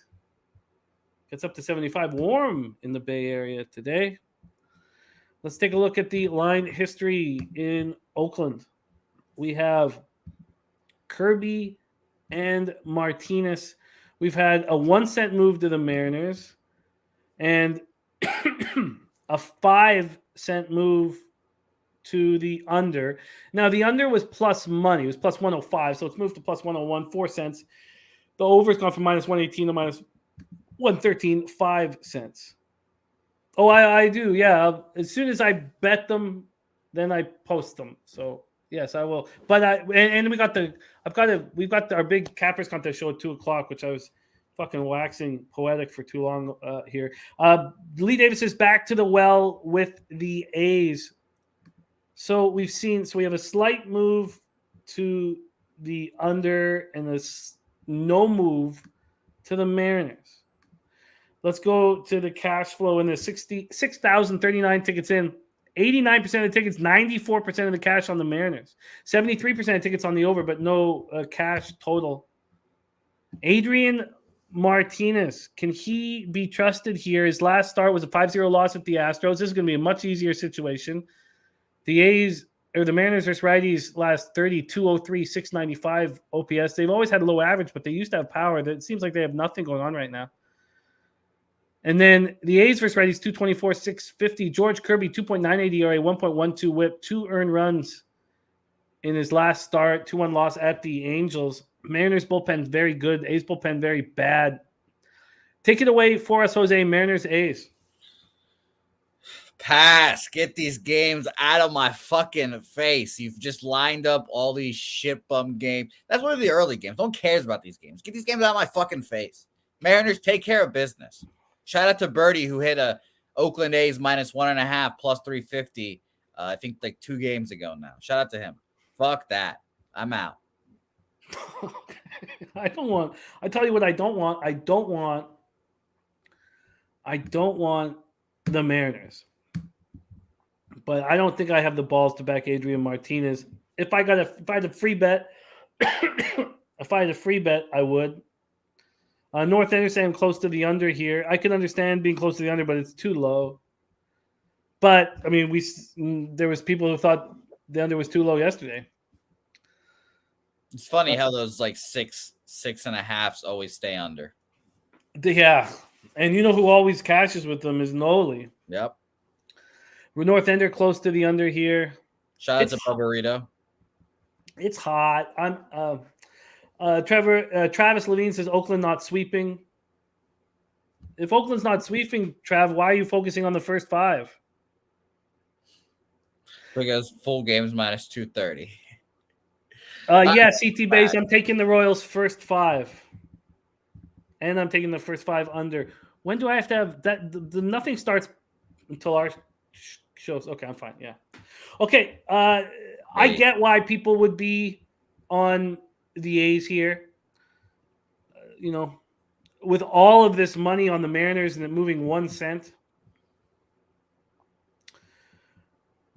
Leonard Porch Jr. says Mariners hitters just can't see the ball in Oakland. It's the opposite of what happened last year, too. The Mariners owned the A's last year. We have a question from Rem Mose. He says, why is the baseball expert and self-proclaimed best 25-year-old capper so mad today? I don't know. I got to stick up my ass, I guess. Who knows? I was just why angry? I was just giving you all the compliments in the world. Are you kidding me? You didn't start the show angry. You've become angry. Oh, no. These shitty games, just get them out of my fucking face. The A's, whatever. I'm looking at the A's. They're 55-94. I have under 68.5. Keep losing the fucking egg. So we're just looking at that stuff now. I don't want to talk about these games. These games are just gross. We should move on. Big Show, I have a nice chair. I just can't fit it in. I don't have a gaming chair, which is probably nicer, but I have a nice chair, a comfortable chair, but I need, as soon as my studio's ready and I stop using green screen, then you'll know I'll be able to do 12-hour shows again. At what point? At what point is your back going to just collapse on you and then you're going to realize, all right, this is the day I need to build the studio? That's a good question. Okay. Let's move on to 4:10 p.m. Eastern. How much cashing did we do on the Cardinals-Padres game yesterday? Finally. 87-63, 36-36 on the road. These Cards against the Padres. The Friars 83-66, 40-31 at home. We're at Petco Park in San Diego, California. 78 Fahrenheit, 9.5 miles per hour left to right, slightly in. We talked about the Prize Picks promo code, Pub Sports Radio. There is the incredible producer of Prize Picks right there. Big Show Picks. What a great job you guys have done on that show. I love watching all you guys cash. All right, let's take a look at the line value here. Cardinals, Padres. Move over here. And that can be seen Monday through Friday at 3:10 p.m. Eastern. And then Sharpie does the live show on Fridays at 3:40 for NFL. Flaherty versus Musgrove. Will Flaherty get a start in the playoffs, Jose? Yes. I think it's probably going to be Wainwright, Mikolas, Flaherty. Padres open up at minus 130. They moved to minus 147, a 17-cent move. From a totals perspective, open up at 7.5, and it's moved to 8. So we have a move to the Padres and a move to the over. Let's see if the cash flow correlates with that. 4,791 tickets in, 68% of the tickets, 75% of the cash on the San Diego Padres. 55% of the tickets and 65% of the cash on the over. So wherever the sharps are, the market's moving towards, which helps. Flaherty has not looked good. He's now thrown 23 innings, 17 strikeouts, 16 walks, 1.83 whip. Coming off a 6-5 win at home over the Reds, 5 innings, 4 earned runs. He didn't help. Joe Musgrove coming off completely shutting down Arizona. He's had a little bump in the road, but he's been very good of late. At home, 3.33 ERA, 231 opponent's batting average. The Cards are not hitting righties anymore. Last 30, 237, 703 OPS. Now the Padres are not hitting righties at all. 225, 656 OPS. Cards bullpen 3.88 ERA, 1.38 WHIP. Padres 4.4 ERA, 1.26 WHIP. So you think that they're going to use him in the third game of a series? What are your expectations of Jack Flaherty here this afternoon? It's tough. I want to keep watching Jay Flair to see what he does. Obviously, you mentioned 2 starts, not good. Last 2, 4 runs against Cincinnati sucks, especially at home. And even 3 runs against the Pirates, not good. We're seeing what the Pirates have become in the last few months. The Pirates have just spat all over their fucking sullied name that I tried to build from them earlier in the year. Joe Musgrove's a man, and I believe in him here. If I'm playing anything, I don't have a play in this game as much as I would much rather talk about this game than the shitty games that we were speaking about earlier. I'd lean towards the Padres here.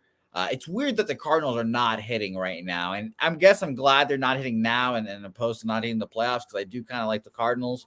But I'll say this, man. I'm not confident with their starting rotation in the playoffs. So it'll be fun to watch and see who they get matched up against in round 1, because the Padres might have a date with the Braves in round 1, which will be a very fun game indeed, and will scare me very much because I am a big Braves backer. But ultimately, I'm passing here. I think Musgrove is good enough to dominate a Cardinals offense that 27th, 81's rated runs created plus against righties this month. Not hitting. So pass game for me so far. Well, I told you guys the success I've had when let's say the line, let's give you an example here for the Cards game. The Cards are plus 130 full game. They're plus 125 first 5. If they were plus 120, when Bet365 gives it 10 cents of value, I'm so successful taking that team. Here, I want to move on Musgrove in the Padres, first 5, but the money line, they're minus 150, and the first 5, they're minus 145. They're worse odds first 5 for the Padres. Why would that be?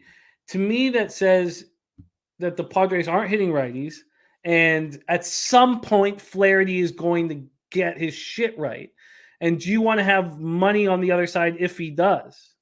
So the market is sort of saying that it's not quite saying that he's going to get his shit right here, though, because this total went from 7.5 to 8. CT Bases, I'm really thinking about the over. Wish Cardinals bats weren't so cold. You put this all together, and I don't feel comfortable. And yeah, Jake, so I hope I explained that. I have no action on the A's game. I'm not going to move. Mike M says over. Look, the sharp money is on the over, and this is not a spot that I feel comfortable enough moving on, because I do fear Flaherty's going to figure some shit out at some point. And this is a pretty nice pitcher's park and pretty nice weather to figure that out against a team that's not hitting righties. North Ender says the total is at 7.5. Yeah, you're right. It's at 7.5 minus 120 to the over. Wow. And then Pinnacle. Let's just see what Pinnacle has this at. Excuse me. Pinnacle has this at 8. Wow. Our friends at Bet Online have a 7.5 as well. Oh, and if we can get this poker tournament packed and stacked in 6 days, we're going to have some incredible offers from Bet Online too. And it's a really good book, a trustworthy book. So we need to fill this poker game. Noli knows Cards 4 straight games without producing a run, being brutal. Johnny Gunn says Joe has had one good start in the past few games. I don't know if he does well again. He hasn't been that good aside from that one start. I'm off Cardinals, Padres. Best of luck, everybody. We move on to 6:35 p.m. Eastern, and we arrive. We arrive at Sweet Taint. Taint is on Chicago, Pittsburgh. First 5 under 4. Taint.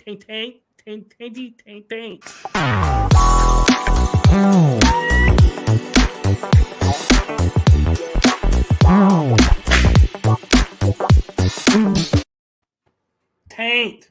Let's break this down. Cubbies, Pirates. 24-year-old Hayden Wesneski on the hill for the Chicago Cubs. He's thrown 15 2/3 innings so far in his major league career. 18 strikeouts, 2 walks, 2 home runs. He's been very good. 6th round pick by the Yankees in 2019 out of Sam Houston State. First career start was his last start. And it was a 3-1 loss at home to the Rockies. And he was excellent. 7 innings, 3 hits, 1 earned run. He retired 16 straight at one point. So he's been very good. He was traded to the Yankees from the Yankees to the Cubs in a 1-for-1 deal for reliever Scott Efros. He was a 7th-ranked prospect in the Yankees organization. 3-pitch mix, fastball, slider, sinker. At AAA Wilkes-Barre, he had 2 starts with Iowa. Most of it was with Wilkes-Barre when he was in the Yankees farm system. His 2 starts with Iowa didn't go very well. 6-9 overall, though. 3.92 ERA, 1.16 WHIP, 110 in the third, 106 Ks, 36 walks, 10 home runs. So he's in the bullpen. His first 2 appearances, he looks good. He gets a chance to start at home against the Rockies, who are not hitting right-handers at all, and he shuts them down. Now he has a start on the road after his first career start is spectacular. I just wanted to lay that out with Wesneski, because obviously you can tell that I don't believe he can do it again. Now let's take a look at the market and everything. Everything lined up perfectly for Wesneski. Also, the fact that the Yankees got rid of him, he has a chip on his shoulder. At first, he's pissed off in Iowa. He has a couple bad starts, but they bring him up. A couple good starts, or a couple good appearances out of the bullpen. Then gets a fucking gift. And he's been getting all this praise. Everybody thinks he's the real deal. He's walking around like he's the motherfucking man. Doesn't work like that, Scott. So let's take a look here at the line history. Because goddamn do I want to fade Scott Wesneski. Hayden. What? His name's Hayden. He got traded for Scott. Oh, sorry. Hayden Wesneski. Thank you. I was going to keep saying Scott over and over again. I'm just let it go. I was going to just sit back and just wait, but no, it's good. No, I like it. I want to fade Hayden Wesneski. There you go. Life's not easy, Hayden. Life's not easy, Scott. So son of a bitch. There's been a 12-cent move. A 12-cent move to 13 for the Pirates, 12 for the Cubs, but a move towards the Pittsburgh Pirates. Scott Wesneski thinks life's just going to be handed to him on a silver platter. Hope you've enjoyed the last 5 days, because your life is going to get shittier, Hayden. This total opened up at 8 and has moved to 7.5. Let's go over it to the cash here. We have 2,244 tickets. I don't know why people don't want to bet this baseball game. 51% of the tickets and 27% of cash is on the Cubs. Because those people are going to lose their fucking money. That's why. All right. You're fired up now. You're ready to go. I've been waiting for this game. And that's why I'm pissed off. I called him Scott. Well, you can call him Gregory. That's his middle name. Hayden Gregory Wesneski. I did have a guy named Scott fuck me over in like grade 8. And he played on my hockey team. And he fucked me over with Elisa Kogan, who was hot. And he fucked it all up for me. And I never said a word to him again for the rest of my fucking life. Scott McCormack, you fucking skunt. I had a similar situation, but I'm still friends with my person. Shout out to Adam. Oh, fuck Scott McCormack. Just a quick score. I made out with this girl. I told the baseball team while we were throwing, and then suddenly it turned into I fingered said girl, and then that turned into everyone knowing in the school, and that getting back to the girl, and that girl was not pleased. just nonplussed when she hears that good old fucking this guy apparently got his fingers in her. Fuck no. She was attractive too. Yeah, it was the same sort of deal. I didn't get it. Was similar situation. but not with fingers involved. But this girl was named Jordan too, so that's kind of tough, I guess. Lisa Kogan, she was fine, and okay. So Scott McCormack sucked my dick, and Hayden Wesneski. I think you're not going to have a good start today. The question is, do we trust Mitch Keller coming off a 4-3 loss at the Mets? He went 6 innings, 5 hits, 3 earned runs, 1 homer, 6 Ks. He's been quite a bit better over this last little while. 5-11, 4.03 ERA, 1.40 WHIP at home, 3.93 ERA, 2.7. That's who I'm trusting right there. Mitch Keller. I told you, Helen Brad Keller looked rather slim in person. I was shocked how slim Brad looked, but he's still an asshole, but shockingly slim. Less gray as well in person. Remo says Lisa Go. It was Elisa Kogan. I have no idea where she is. I didn't say another word to either of those two fucks. I tried to say some words to that girl, but it was tough. I hold grudges, man. Say one hole, 2 fingers, bouquet. God, how many nicknames do we have for him? I've had a lot of nicknames growing up, and no one here calls me my actual nickname either. That everyone calls me here. The people don't know my name here. Like my friends from school, like it took them like years to figure out my name. Well, I think I've made it clear what I think is going to happen to Hayden Wesneski here, because life is tough, Hayden. Cubs versus righties last 30, 222, 645 OPS. Pirates 223, 660. The Pirates are actually hitting righties better than some team in the last 30 days. Pirates bullpen 5.84 ERA, 1.60 WHIP. Cubs bullpen 5.30 ERA, 1.43 WHIP. Everything online for Pirates first 5. I want Pirates first 5. How are you betting this? Pass. Let's fucking move on. Get Gregory and Scott, Hayden Wesneski out of my fucking face. We have spent entirely too long with this game. No, not if I put money in people's pockets. We weren't. Fucking Hayden, I'll be watching this game fucking close, you son Shirt of a off. Hayden. Oh yeah, that's how I heckle too. I always open by screaming the player's first name to open, and then screaming it again to close. And I don't swear, and I don't hold alcohol, and people love it. All right. Oh yeah, Danielson. Did Jose I'm waiting for that text message. I'm waiting for that text message, Danielson. I was told I'll get it in 10 minutes, but that was at 10:52. That was an hour ago. Taint play today. Chicago, Pittsburgh, first 5 under 4 minus 120. I'm going to be moving on the Pirates first 5. Harold Williams said, "Wow, I wouldn't watch this game, let alone bet on it." Why does everybody keep saying that? What do you guys do all day? You bet. You bet. These bum fights where we make all our money, man. I have a certain amount of money that I allocate a day, and it is not going to be allocated on this game. At the end of the day, that's just facts are facts there. I'm not watching this fucking game. Oh, man. Red Most, yeah, I'm going to lose. I only have the Blue Jays. Stupid. I'm going to lose. I've already kind of lost it. Well, I'm going to make – I don't think – I can't believe you just written off the Blue Jays like this at every turn. I'm just the beacon of light for the Blue Jays. They're going to make the ALCS. You make the ALCS, anything can fucking happen.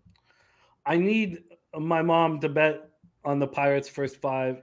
What? She's going to land – she's got – just before she goes to meet Dutch, I need her to bet on the Pirates first 5. Could I get your sister to make some bets for me in Vegas? Probably. Holler at her, man. All right. 6:40 p.m. Eastern. Next up, Milwaukee Brewers 79-70, 37-40 on the road at the Cincinnati Reds. 59-90, 30-44 at home at Great American Ballpark in Cincinnati, Ohio. Brandon Woodruff going up against Hunter Green. Woodruff has been very good. Coming off 4-1 win at home over the Yankees. 8 innings, 1 earned run, solo shot, 10 Ks, 1 walk, 3.26 ERA, 1.10 WHIP. He's pitching very well. He's a great pitcher. But he's been bad on the year, all year on the road. 4.33 ERA, 251 opponents batting average. I don't know what to do with it. Jesus. Is that him? Is that the news? No, that's actually That's Nissan. That's Oh. Nissan calling me. I still don't have my car. Oh, no. All you hear is your car revving up in the background. Hunter Green, 4-12, 4.97 ERA, 1.26 WHIP. Okay, we've talked about a lot about a pitcher who goes down to the minors or whatever. A pitcher who has a chance to be in the show and doesn't succeed, and then has, for some reason, they go down to the minors. Now, obviously, with Hunter Green, he wasn't sent down to the minors. He could have been, but he had a shoulder injury. So this is his first start since August 1st. Or this was his first start, was last out against St. Louis. Was his first start since August 1st. And he was lights out spectacular. And I wish it was too good. I wish he just had a good start. But he goes 6 innings, 4 hits, 11 strikeouts, and no walks, the 1-0 extra inning loss at St. Louis. He looked good in his rehab starts, too. 2.57 ERA, 1.14 WHIP, because he sat there and watched for a month and a half. At home, 2-5, 5.40 ERA, 261 opponents. I put a line for these stats. I think he's going to be lights out for the rest of the season, but maybe that start is too good. Maybe that start is just too good to back him here. Maybe we want him to get touched a little bit here and then back him. I don't know. That start was just too good. Brewers versus righties, 242, 729 OPS. Reds versus righties, 232, 677 OPS. Brewers bullpen has been so bad. You know, it's a very important thing for baseball teams. Maybe they were right getting rid of Hader. Maybe they were right, but you know, it's the white men can't jump situation, because sometimes when you're right, you're wrong. People like them in that clubhouse, and you ship them out. And maybe you were right, but now look what your bullpen's doing: 4.86 ERA, 1.30 WHIP. Reds bullpen 3.63 ERA, 1.40 WHIP over the last 30 days. Let's just take a quick look at the important things and hand it over to Jose. Important factors are the weather: 69 Fahrenheit, 12.3 miles per hour to right field. Dies down to dies down to 9.1 miles per hour. Then we'll talk about the line history in this one. Woodruff Green. We have it opening up, and it didn't open up until this morning. A -1 2-cent move to Milwaukee. And from a total perspective, no movement from the 7.5. So I imagine there'll be very few tickets in on this game. 2,874, 84% of tickets, 87% of cash on Milwaukee, and a 2-cent move towards them. 53% of the tickets and 84% of the cash on the under. But God, it was too good of a start. I planned on betting Hunter Green today, and now I can't do it. I've talked myself off of it. Take it away for us, Jose. Brewers, Reds. Yeah, I'd rather have the Brewers here. First 5 -0.5. -110, not bad. I wouldn't also hate a first 5 under 4, -120 here. But I don't think I can get to the window on anything here, unfortunately. It's been a lot of passes, and, you know, as the lineups and all that stuff come, that'll obviously help the capping. And perhaps by, say, hey, place time at 5:30 Eastern, 4:30 Central, I'll have, you know, maybe a play on this game by then. But as of now, nothing still for me. And no even confirmed lineups out there. So yeah, and apparently it's a windy day according to RotoWire, but who knows, obviously. So ultimately a pass game, but I'll be interested to see how Woodruff does away from home. I mean, I obviously, this is easy to say, but it feels a lot more comfortable betting on those Brewers pitchers at Miller Park than away. Yeah, I'm going to have to leave this alone. I wish we had more time with this market. Wish this came out yesterday. I think that all the money being on Milwaukee and not really moving right now probably tells me Hunter. It's funny. My whole plan was to talk this out and then back Hunter Green, and now I'm not doing it. Let's move on to 6:40 p.m. Eastern. Toronto Blue Jays 84-65, 41-33 on the road at Tampa Bay Rays 82-67, 49-28 at home. We're at Tropicana Field in St. Petersburg, Florida. Jose Barrios has had 3 good starts in a row, all division starts, and I like it. And Noli No said he was going to turn it around late. I mean, it's hard to believe when I look at his season, 11-5. You know how much grief this man has taken up here? 11-5, 4.99 ERA, 1.38 WHIP. I mean, it's not that bad. 136 Ks and 158 2/3 with 39 walks. Last start, 6 innings, 7 hits, 2 earned runs, 3 Ks, 2 walks, 6-3 win at home over the Orioles. On the road, he has a 6.19 ERA and a 3.03 opponent's batting average. So that is an issue. Bullpen day for these Rays. Chargois on the hill, 2.76 ERA, 0.98 whip, but he'll only be there for an inning. Jays versus righties, 271, 773 OPS. Rays versus righties, 248, 711 OPS. Jays bullpen, 4.27 ERA, 1.32 whip. Rays bullpen, 3.15 ERA, 1.08 whip. Ronnie Imburgia says Toronto's going to put the dagger in this Tampa in Tampa in the series. I don't know what's going to happen in this series personally. I don't feel like I have a good grip on Jays action anymore, and I don't really trust them. Let's take a look at the line history here. They open up at minus 122. They're now minus 117, a 5-cent move towards the Rays. From a total perspective, it opened up at 8. It's now at 7.5. When we go over to the cash flow, we have 2,067 tickets in, 58% of tickets, 62% of the cash on Tampa. 5-cent move towards them. That all makes sense. 51% of tickets, 55% cash on the over, and it's dropped a half run. That's confusing. Take it away for us here, Jose. Two fingers bouquet. Blue Jays, Rays. That's a tough one. That's a tough one. I think it's more of a one finger action, It's more of a one finger action. Toronto team total over 4 minus 105 for me. I also like Blue Jays money line here. Our good friends on Bet Online, Bovada has it at minus 125. Bet Online has it right now at minus 114. Blue Jays money line. I'm gonna roll with that. Luckily, I have opened up a Bet Online account, thankfully. Yes. Again, deposit using promo code NEWBOL and join into that poker tournament. It's going to be coming soon. Flash the graphic again. Dan Kelly was asking about it. This poker tournament right here on Bet Online. Good time. I can't wait. I can't fucking wait. And I can't wait. So we have the new BOL code right now. We'll have Pub Sports code here soon. Monday. I can't wait for the poker tournament, and I can't wait till we blow it up and then have more and more money involved. And it's got free rolls. I'll tell you it right now, Ryan, but keep rolling, Jose. Yeah, I shout out to free rolls, by the way, because that's how you get us in there. I like the Blue Jays here. I think I've been saying it for months. I think they're the second best team in the American League. Just cross every part of our body and let's just please get Yankees Blue Jays in the second round, because if the Yankees and the Blue Jays face off, I will drive to Louisiana and I will make an irresponsibly large bet responsibly on the Toronto Blue Jays to win that series. Yeah, it's exciting that you feel this way about this baseball team. Look, I think they're an exciting baseball team, and I think that they're going to get better with the better opposition. But I think they are a flawed baseball team, as Sky Dragon would say. So are you moving on 2 spots or just a team total over? Both. Money line minus 114. Again, shout out to our friends on Bet Online for the good odds there. Well, Bet Online giving better odds than Pinnacle. Yep. There you go. Beautiful there. And team total over 4 at minus 105 as well.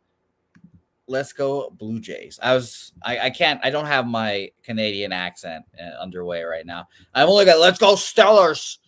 Let's go Stellars at Yahoos. Yeah, I can't believe you need to smoke a pipe and wear a blazer when you call it Yahoo. Fuck, man. Come on.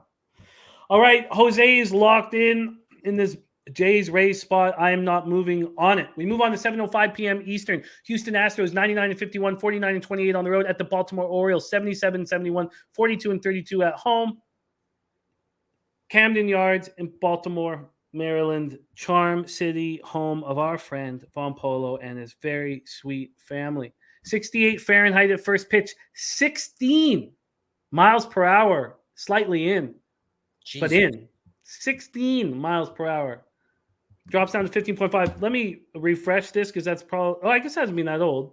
VP, give us a boots on the ground reporting today. Throw some grass up in the air and let us know. 16.6 after the refresh. It gets up to 16.8 miles per hour, slightly in left to right. Joe Yurkovich says, why is this Houston team still trying so hard? Experience and Dustin Baker. By the way, Ronnie Umbergia has got "Here we go, Steelers, here we go" stuck in my head now. I'm going to have that just burned into my memory now. Let's talk about the line history here in Astros Orioles. This opened up with the Astros at minus 188. They're now minus 184, a 4-cent move in the opposite direction. From a total standpoint, it opened up at 7, minus 101 to the over. It's now minus 105 to the over. So 4-cent move to this over. They are watching Verlander's innings. He was spectacular at home against the A's last start, and they pulled him after 5, 9 strikeouts and 1 walk. 1.78 ERA, 0.83 whip, far and away the best pitcher in the American League. Let's take a look at the cash flow in this one. We have 4,501 tickets in. 8% of tickets, 14% of cash on the Orioles. 58% of tickets, 90% of cash on the over. Earl Sports bets leaning to the over. Leaning O's first 5 money line. Look, I like Bradish a lot. 3-7, 5.05 ERA, 1.45 whip. I think there's been a lot of value backing him as he had a terrible start to the year, went down to the minors for a bit and came back a different pitcher. But it's tough for these kids, and he's now over 100 innings, and I don't know if I trust him the same way. He still hasn't got a win under his belt at home. 5.80 ERA, 3.16 opponent's batting average, 4 2/3, 6 hits, 5 runs, 3 of which are earned, 3 Ks, 1 walk, the 6-3 loss of the Blue Jays. Astros are not hitting righties last 30, 234, 709. Orioles aren't hitting righties either, 226, 689. Astros bullpen is just lights out incredible again. 1.34 ERA, 0.85 whip over the last 30. Orioles bullpen 4.01, 1.34. Take it away, Jose. What do you think here, Astros, Orioles? I love the Astros today, and I'm glad you didn't mention this, Jim. This is the return of Trey Mancini back to Camden Yard, and I know Dusty Baker. Dusty Baker is all about that sentimental stuff. Like, he cares about that stuff. Like, he's one of those guys, if you got like a bonus at the end of the season, he'll try to get you that bonus, et cetera, et cetera. He's a nice guy. Shout out to Davey Martinez, also in that brand. I think he plays today, Trey Mancini, and I think he gets some hits today. I don't have a confirmed lineup, obviously, but I'm not a player prop guy, but I wouldn't hate a Mancini over bases prop. I think the Astros win here today, and I think they win comfortably. Astros run line minus 110 for me. 9-1 their last 10. I know you don't talk about the past games. 9-1 last 10, Jim. 4-game winning streak. I'm going to keep fading the Orioles for the time being. They got me yesterday. I was on Tigers' first 5 yesterday again after cashing the day previous with Joey Wentz. But maybe it's only lefties, but I think that this righty can get it done. Shout out to JV and the future American League pennant winners, Houston Astros. It's a peculiar line. You would think that the Astros would be bigger favorites, wouldn't you? I kind of would agree with that. I would think they're bigger favorites here, and maybe I get bit in the ass. Shout out to Molly the dog, who's knocking on my door right now. But I'll say this: I do think the Astros are well and good the best team in the American League. Like, it's not particularly close, and I think the Orioles have just kind of fallen off. Obviously, don't have much to play for anymore. Bradish, you jumped off the Bradish bandwagon even, so that's why I feel comfortable enough to betting the Astros here. But speaking of betting, I have a paragraph to read you. My friend texted me back. Shout out to Chase. I did not expect this, and this is going to be funny, I guess. He starts the long message with, "There's something in the air today, Jose. You can call it VT bullshit. I call it the magic of Blacksburg. It's going to be a great game, but I believe Virginia Tech has the upper hand on defense and will try to control the ball. WVU has playmakers, but Virginia Tech's front seven is playing lights out so far. If WVU can establish the run, which should be what they were doing 24/7, they'll run away with it. But the way they want JT Daniels throwing the ball, we'll see a lot We'll see a lot of him this game, and we'll see if it can be a good game. Also, WVU has great defenders, but their defense as a whole is pretty bad. They give up chunk plays. We'll have great chances all night. 31-27 Hokies. 31-27. Let's see if there's been any line movement on that game. I will be betting Virginia Tech just based off that message alone. Now, I hate Virginia Tech. It's childhood despise of them. I actually have a lot of bad memories. I forgot today is Thursday. I have a lot of bad memories of Blacksburg on a Thursday night, rattling my man Ja'Cory Harris, making him shit down his leg. So, yeah. Wow. Wow. That was a huge move from 1.5 to 2.5. It got up to 3 and sitting at 2.5 right now. Just wild market movements there. And that total is at 49.5. So 31-27 flies way over. Okay. Very interesting. We roll on. Are you moving on the Astros? I'm not. Yep. Astros run line -1.5, -110 for me. Next game is the game everyone wants to hear me talk about, obviously. All right. So Jose has moved on the last 2 games. Blue Jays team total over 4 -105, and then money line -114. Then he moves on the Astros -1.5, -110. All right, we move on. Atlanta Braves at Philadelphia Phillies. We move on to this game, which also coincides with our guy, Ron Crawford's spreadsheet play today. He's on these Atlanta Braves.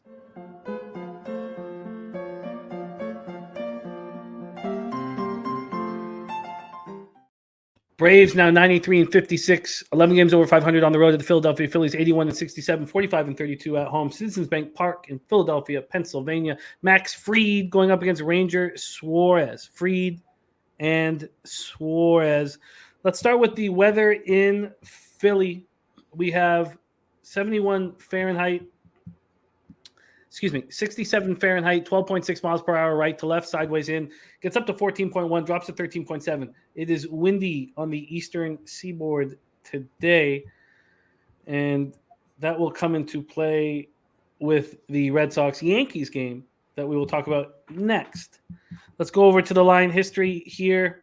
Shit, we got to speed up. Our Cappers contest shows in 44 minutes. Jesus Christ. Jim just loves breaking down these shit bump games. I love it. This is why people tune in. This is why you're Jimmy the Bag here. Oh, I don't know about that, and I apologize the show's going so long. But I like making money. The Braves opened up -142. It's moved to -140. And from a total standpoint, it opened up at 8 and moved to 7.5. So we've had a 2-cent move to the Phillies and a move from 8 to 7.5. Let's go over to the cash flow in this one. 4,665 tickets in. 26% of the tickets, 36% of the cash on the Phillies. And a 2-cent move towards them. Public on the other side. Then 60% of the tickets, 86% cash on the under, and it's moved from 8 to 7.5. Max Fried pitching very well. 2.52 ERA, 1.02 whip on the year. On the road, 2.60 ERA, opponents hitting 206 against them. Fine splits. Last start, 6 innings, 4 hits, 2 earned runs, both solo shots, 4 Ks, 3 walks, and a 7-2 win at home versus the Phillies. Ranger Suarez is pitching well right now. He continues to pitch well on the road, and both these pitchers just faced each other in the 7-2 win for Fried and the Braves, but it wasn't on Suarez. He went 6 innings and allowed 1 earned run. They were winning when Suarez left. At home, he's 3-4 with a 4.70 ERA, 277 opponent's batting average. And if you want to trust the sharp movement sort of on the Phillies, we have to go over his home games and how many in his last few home starts to be able to put a line through that number or believe that he's better than that number indicates. Braves versus lefties, 262, 763 OPS last 30. Phillies even better, 285, 794. The Braves bullpen is so much better than the Phillies bullpen. 2.83 ERA, 1.10 whip over the last 30, while the Phillies 5.69, 1.59. Take it away, Jose. Braves, Phillies. Yeah, I was thinking under, first 5 under in this spot, but I don't think I can get there. I think the Braves win this game. This is one of those things that the Braves are just better at the end of the day. The Phillies, I think they just got swept by the Mets a couple days ago. Not this last series, but the one previous to that one. I think, or what's the Braves? I don't even remember now. But they got hammered by one of the two teams in front of them. And I think that's just a case of the Phillies are just kind of a step back from the Mets and Braves here. Ranger Suarez, okay, he's been serviceable. Phillies against lefties, 12th, 106 weighted runs created plus this month. So I can see why you'd be interested in the Phillies, but I have no desire in fading the Braves. I'm passing here. I'm passing here, but I'll take an under if I had to take anything in this game. Yeah, I'm going to stay off of it as well. It'll be playoff type baseball. Can we just quickly get a look at the last few games here at home? He allowed 4 earned runs at home versus the Nationals, 3 earned runs against the Reds. I mean, he just can't be trusted at home, and I don't know why that is. Remember, last year he had an ERA barely over 1 at home for most of the season. In saying that, I do have concern of that sharp money, and so and they are hitting lefties hard. And Earl's on Phillies first 5 money line, and says Phillies win 2 to 3 games from Atlanta this series. They need it, and so do the Mets. And Ron Crawford says 69% of tickets and money on Philadelphia line climbing. Yeah, I mean, Jim, you might have heard this. Unfortunately, the Mets don't play. Don't think they do, at least. But I've been going to continue to do it because I've only done it once and it cashed. Braves, Mets, just parlay them together every day for the rest of the season. They both dying to catch each other. I think both good enough. I will be doing that. This would be a great price to do it at, but obviously no Mets. But I don't have any of that stuff that Ron just said at Sports Insights for 69%. I have 26% of the tickets and 36% of the cash on Philadelphia with 4,791 tickets in. So I don't the 69%, Ron. I'd love to know where we're doing a couple of things here where some of my friends who are using the much cheaper information, we're starting to compare them. So we're doing a little test. Pete Loshak's part of it. We're doing a little test. We're all interested in it. But I wonder if you just call Pete right now. What's he doing? Well, he has a job. No way. So what? Could you imagine Pete working in an office? I worked with him in an office for a few years. It's hilarious. But let's move on. But so at Sports Insights, Ron's got completely different information. Wager talk odds. We don't need to say anything negative about any other companies or anything like that here. We just talk about ourselves and wanting to make money ourselves. But I've got completely different information. Couldn't be more different from something that costs over $1,000 a year. Let's move on here. Ron's spreadsheet play today is on the Atlanta Braves. We move on to Boston Red Sox, New York Yankees, 7:15 p.m. Eastern, Yankee Stadium in the Bronx. We did talk about the weather here. 65 Fahrenheit, 12.1 miles per hour out to right field, gets up to 13.9. This is exactly the type of weather that Domi Gunrici talks about. This is when too bad it's not 80. It's 65, goes down to 61, but that short porch, blowing right out to that short porch. Waka versus Tyon. Let's take a look at the line history here, and we'll let Jose lead all of this analysis, but let's take a look at the line history quickly. This opened up, so there's a move towards the Red Sox, 10-cent move, plus 140 to plus 130. From a totals perspective, it opened up at 8.5 and is now down to 8. 8.5 now down to 8.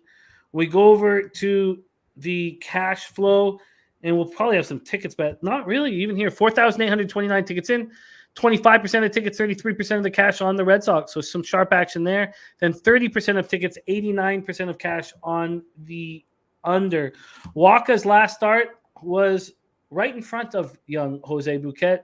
and our nasty Nate. 2-1 win at home. We cashed the first 5 under. He went 7 innings, 7 hits, allowed 1 earned run, 4 Ks, no walks, 6-0 on the road, 3.36 ERA, 233 opponent's batting average. Going up against Tyon, who's coming off a 4-1 loss at the Brewers, where he allowed 4 earned runs in 5 innings. He's been good at home, not quite as good as he had been, but still 7-2 with a 3.72 ERA, 251 opponent's batting average. Red Sox are hitting righties harder than the Yankees. Red Sox 279, 771 OPS. Yankees versus righties 249, 766 OPS. Red Sox bullpen 4.23 ERA, 1.34 WHIP, while the Yankees bullpen 3.31 ERA, 1.27 WHIP. Take it away for us here, Jose. The most storied rivalry in sports. God, I'm still just so fucking bitter about the 2 games I saw. I started doing this, and I'm going to keep doing this, Jim. We have a new Lord and Savior. We all just let's bow down. Aaron Judge, our king, the savior of baseball. He's doing everything and everyone. He's the best. Thinks in sliced bread. Let's just bet his home run prop every day until he breaks the stupid fucking record. I didn't want it to be against the Red Sox. I'm going to be extremely annoyed when it happens. That wind also a big factor.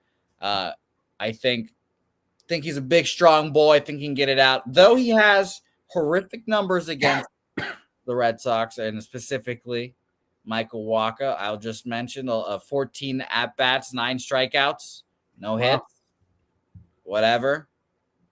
So I'm taking his home run prop plus 170. It was plus 150 yesterday. At least if he hits a home run, I'll at least profit off of it and make me feel a little better. I will say this, Mike M. Shout out to Mike M. We see the comment in the bottom right there. Pimp Slap Pod, New York Yankees under 4.5. I think is that first 5 or just team total? My man, let me know, because I was thinking of the full game over 8, but that is what I usually play in Red Sox Yankees games, and I feel like the last few it's been just catastrophic losses. And I didn't play anything when I was there. So one of those games went over. I know that for sure, at least. But I would lean towards that Yankees over the full game over, but I'm ultimately passing because I'm not going against my man, Mike M. He's been dominating recently. First 5 under 4.5 for Mike M. Yeah, Ron, we have completely opposite information again. This is part of the reason why sports gambling is so tricky, is because you get fed messed up information. And then I always think that the whatever costs the most should be trusted the most. And I don't know if that's the case in reality. But here I have just 25% of the tickets on the Boston Red Sox and 33% of the cash on the Boston Red Sox. And those are perfect numbers for me to bet the Red Sox first 5. Come on. Let's go. Trust Wacha over Jameson Tyon here. And I would have no problem taking them full game either, but I don't want to double up here. And yeah, Mike says sports propaganda networks. I agree. Yeah, it's just that we get fed such bullshit. And the fact that a trusted company would be opposite another trusted company, I mean, how fucked up is that? So is that, things, but we've had a really long winning streak here, 8 months on this show. So Gas Report has the same thing as me, which means Action Network has the same thing as Sports Insights. I think they're powered that, like, when you sign up, it's like the Sports Insights powered by the Action Network. Yeah. Yeah, so that makes sense. First 5 under, I'm going to roll with Mike M. Why would I not roll with my man Pimp Slap? So I'm taking the first 5 under 4.5 minus 115 official. First 5 under 4.5 minus 115. Can that be beaten? Let's see if I can just quickly beat that. Although our Cappers contest show starts in 33 minutes. Jesus Christ. Here we go. The first 5. No, it can't be beaten. Where did you get the minus 115? Our friends at Bovada. Good work. All right, I'm on Red Sox first 5. Jose and Mike M are on the first 5 under 4.5. We move on, and we need to speed it up a bit. And yeah, Bo Jackson says Sox money line looking appealing. I just prefer first five because of the strength of the Yankees bullpen, but don't give me that. Their fucking bullpen is shit against the Red Sox. Their bullpen is so overrated, it hurts me. Sorry, that was the Red Sox fan coming out of me. It's all good. 8:10 p.m. Eastern. Next up, Cleveland Guardians, 82-67, 42-35 on the road at the White Sox, 76-73, 35-39 at home. And we should all give respect to a low-budget baseball team that's being put together excellently, handled excellently. Francona, everything from the top to the bottom. What a job the Guardians do. Sorry, my man? Best manager ever, Terry Francona. They're going to rename the AL Manager of the Year trophy after that dude. And shout out to Jordy Nordman, listening from the golf course in Calgary. My guy. Ooh, Calgary. Yeah, the Guardians deserve all the love. But we're at Guaranteed Rate Field in Chicago, Illinois, and the dagger was put in the throat last night of these White Sox. 60 Fahrenheit, 11.3 miles per hour, out to right field slightly. Then we'll take a look at the line history in this one. And we got to be done this show in 10 minutes because I need to get action in before Capper's contest. Bieber versus Cueto. Man, these Guardians will be tough to beat, man. They're going to be tough to beat in the playoffs. I mean, obviously, the Astros are scared of nobody, but would you be surprised if the Guardians beat the Blue Jays or the Guardians were able to beat the... I mean, it looks like they won't have to face the Blue Jays. That is why we want the fucking Yankees, Blue Jays. For the love of God, please let that happen. An 11-cent move to the Guardians from a total standpoint. There has been a 7-cent move towards the under.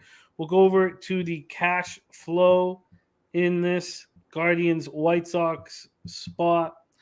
4,249 tickets in, 21% of the tickets, 24% of the cash on the White Sox. Then we have 60% of the tickets on the under. One thing is, and Saturated says Chicago media is calling for White Sox to tear everything down after these two losses. That Johnny Cueto is more than capable of not listening to anything and just doing his thing, but he's not been very good of late. Did not look good in a 10-3 loss at Oakland last start. 4 2/3, 8 hits, 7 runs, 5 of which were in 1 homer, 3 Ks. At home, he's been good enough this year, better on the road, but at home, 3.89 ERA, 255 opponents batting average. He's been great this year, though. 3.09 ERA, 1.20 whip.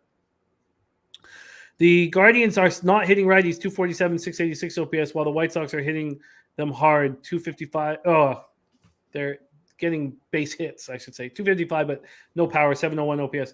Guardians bullpen, 2.41 ERA, 1.01 whip, being so good all year long.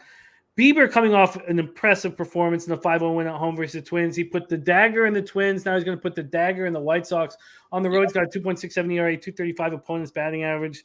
Why do the Guardians not just win this game again and finish this off, Jose? That's what I did yesterday. I bet White Sox first game because it was a collision of spreadsheet and taint. Shout out to our guy Colby Valentine. Went up against them, said Guardians. He cashed. I was like, all right. After that first game, I was like, well, this is over because I thought the White Sox had to sweep the series to even have a chance.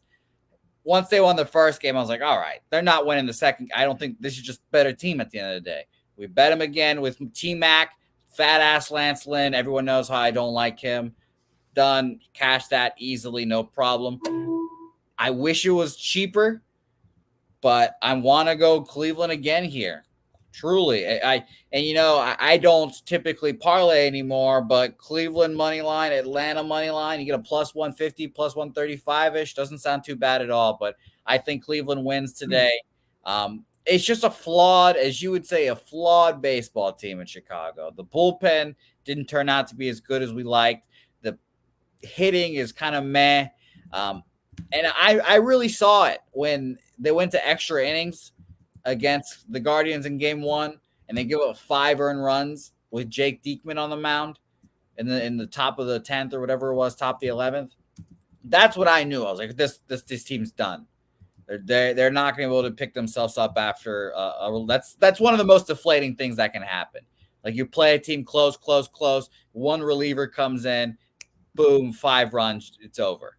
And that was the season. So I think Cleveland wins here. I just have to figure out how I'm going to take them. I I wouldn't be as opposed with the old Pete Loshak Cleveland -1 full game. But it looks like it might be Cleveland money line for me. I agree. I'm going to take the first 5 -1/2, full game -1, but it's time to finish them off. And Chicago knows it's done, and they're feeling the weight of all this losing. And I agree. I agree. I'm moving on them first 5 -1/2 and full game -1. Are you going to make anything official here? Yeah, I'll move on them. I'll be before I say this, hold on. I need to get ready. Before I do this, I'm going to be like Pete Loshak, and I'm going to eat the juice. Oh, yeah. Uh-oh. Huh? And I'm going to take the -135 here. And I would just like to say, we were talking about the Yankees earlier and how, you know, they win the World Series. I just looked at the updated like World Series or the playoff bracket. Right now, it would be Cleveland Guardians, Seattle Mariners. Yeah, 6 seed, yeah. But I mean, the Jays are in Tampa right now. I mean, look, the Jays bullpen let them down against the Phillies yesterday. I don't trust what I see from the bullpen, even though the numbers were pretty good there for a minute. Now, over the last 30, that bullpen is an ERA over 4 again. I just would it shock you if the Rays put the Rays are a professional outfit that's done it before, and this young Blue Jay squad hasn't. And you know, we'll see what happens. But I'm hoping they follow the 6th seed, your Toronto Blue Jays, so they can get the fucking Yankees. But yeah, it is going to be tough. It's going to be a tough ass for that to happen. So the Yankees might be bailed out and have to face these Cleveland Guardians, which I'd hate to see personally. We have you locked in on the Guardians here. Let's move on to the final game on the card. And we got to be quick here because the Cappers Contest Show, 25 minutes will be popping off. 10 p.m. Eastern, Arizona Diamondbacks, 70-80, 31-41 on the road at the Dodgers, 103-46, 51-20 at home, Dodger Stadium in Los Angeles, California. We'll open up with the weather at Chavez Ravine, 75 Fahrenheit, 5 miles per hour out to right field. We'll move over to the line history here in this Dodgers Diamondbacks spot. We have the Julio Urias-led Dodgers opening up at -201, now -209, an 8-cent move towards them. And from a total standpoint, the over was -112, now -109, so a 3-cent move towards the under. We'll move over to the line history, the cash here, and see what it is for this Dodgers Arizona spot. 4,766 tickets in, 24% of the tickets, 44% of the cash on the Diamondbacks. 50-50 on the tickets, but 92% of cash on the under. Can Zach Gallen slow down these Dodgers bats? Because they have slowed down. They're hitting 245 with a 757 OPS over the last 30 days. Zach Gallen coming off a 2-0 loss at home to the Padres where he allowed 2 earned runs over 5 1/3, but he's been excellent this year. 2.52 ERA, 0.92 whip. And on the road, 2.57 ERA, 198 opponent's batting average.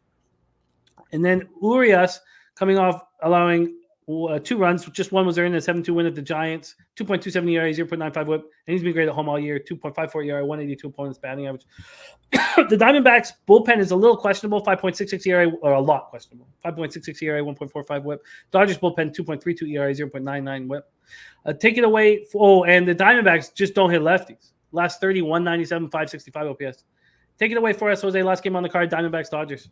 Wouldn't hate a first 5 under here, but I'm taking Dodgers run line as I have last couple of days. The fucking last 3 juiced have been killing me, but we'll keep riding it, see how it goes. Dodgers -1.5 at even money for me. The fact that the Diamondbacks cannot hit lefties makes me feel very good about that fact. And it is the main concern for me when I think about the Dodgers in the playoffs as well. They're going to have a lot of lefties, and some teams that I like do not hit lefties well. So it should be interesting to see. Okay. Jose, what did you get it at? Sorry. Even money. Dodgers -1.5 at +100. I'm going to move on the first 5 under 3.5. Let the bullpens take it over, but focus on. I'm with Markel on this first 5 under. First 5. Yeah, I mean, Mike Gallen's been a beast. He broke the consecutive scoreless streak for the for the Diamondbacks. He's a beast. His last 2 starts have been okay, but still. All right, let's do a quick review of all action here, and then you can meet us for the Cappers Contest show in 22 minutes. This is what we have here. We talked about the football game, and we'll talk about it again right off the top in the Cappers Contest, but it's a telltale sign what the market is doing for me, and if the Browns get up to 4.5, if the game closes at 4.5, I'll be on them first half -3. If it gets down to 3.5 or 3, I'll stay off the game. That's my plan for the Browns game, and I have hit 15 straight. Mountaineers, VTech, I'm off. Did you want to make something official here, Jose? Yeah, I'll take Virginia Tech +2.5 -110. Shout out to my guy Chase. I fucking hate Virginia Tech. I think their offense stinks, but it was good insight, and he's very connected to that team. He watches all the games. He's a diehard lifer, so I trust him to an extent. Spreadsheet play today is West Virginia from Ron Crawford. I'm on the under 63 in Coastal Carolina, Georgia State, and I'm very interested to see and to study this Chattanooga, Illinois game a little more and see if we can get over 21, and I'm looking forward to see what the first halves are because I'd be interested in backing Chattanooga first half. Okay, then we have baseball. I'm going to move on to Rangers -1 here immediately. Royals first 5 in the first 5 under. Full game under 11 in San Francisco, Colorado. I'm off Seattle, Oakland, off St. Louis, San Diego. Taint play today, Chicago, Pittsburgh, first 5 under 4. And I'm going to make sure that my mom, because she just is about to land in Vegas with my sister, I'm going to make sure that they bet the Pittsburgh Pirates first 5 immediately. Brewers, Reds, we stayed off. Jose's on the Blue Jays team total over 4 and the money line at -114. Jose's on the Astros -1.5 and -110. Ron Crawford, MLB spreadsheet play today is the Atlanta Braves. Jose's on the first 5 under 4.5, and so is Mike M. Pimp Slap play today. That's 1/8 straight in Boston, New York. I'm on Boston Red Sox first 5. I'm on Guardians first 5 -0.5 and full game -1. Jose's on the Guardians money line. Dodgers -1.5 for Jose, and then I'll be on the first 5 under 3.5. There you have it. We've got to make moves. Our show, Cappers Contest, will rolls right into will end right before the big Prize Picks show from our man Sharpie. That's at 3:10. And don't forget, if you sign up for Prize Picks, use the promo code PUBSPORTS and you get a match, 100% match up to $100. Jose, let's roll. We have Cappers Contest. Any last words? Nope. See you guys in 20 minutes. Oh, God. See you guys in 20 minutes. Can you leche us into the future? Sure. I understand your back hurts and you can't do it. It's fine. I get it. Guys, everyone loves the Spirit Leche fingers. I appreciate everyone for watching. I hope my stories of me not fingering girls, making out with them, because I'm cool. I make out with chicks. Not a big deal in high school. I hope that was cool. But everyone, let's cash our bets today. 5:30 Eastern for Say Hey Plays to Leche. Los bookmakers.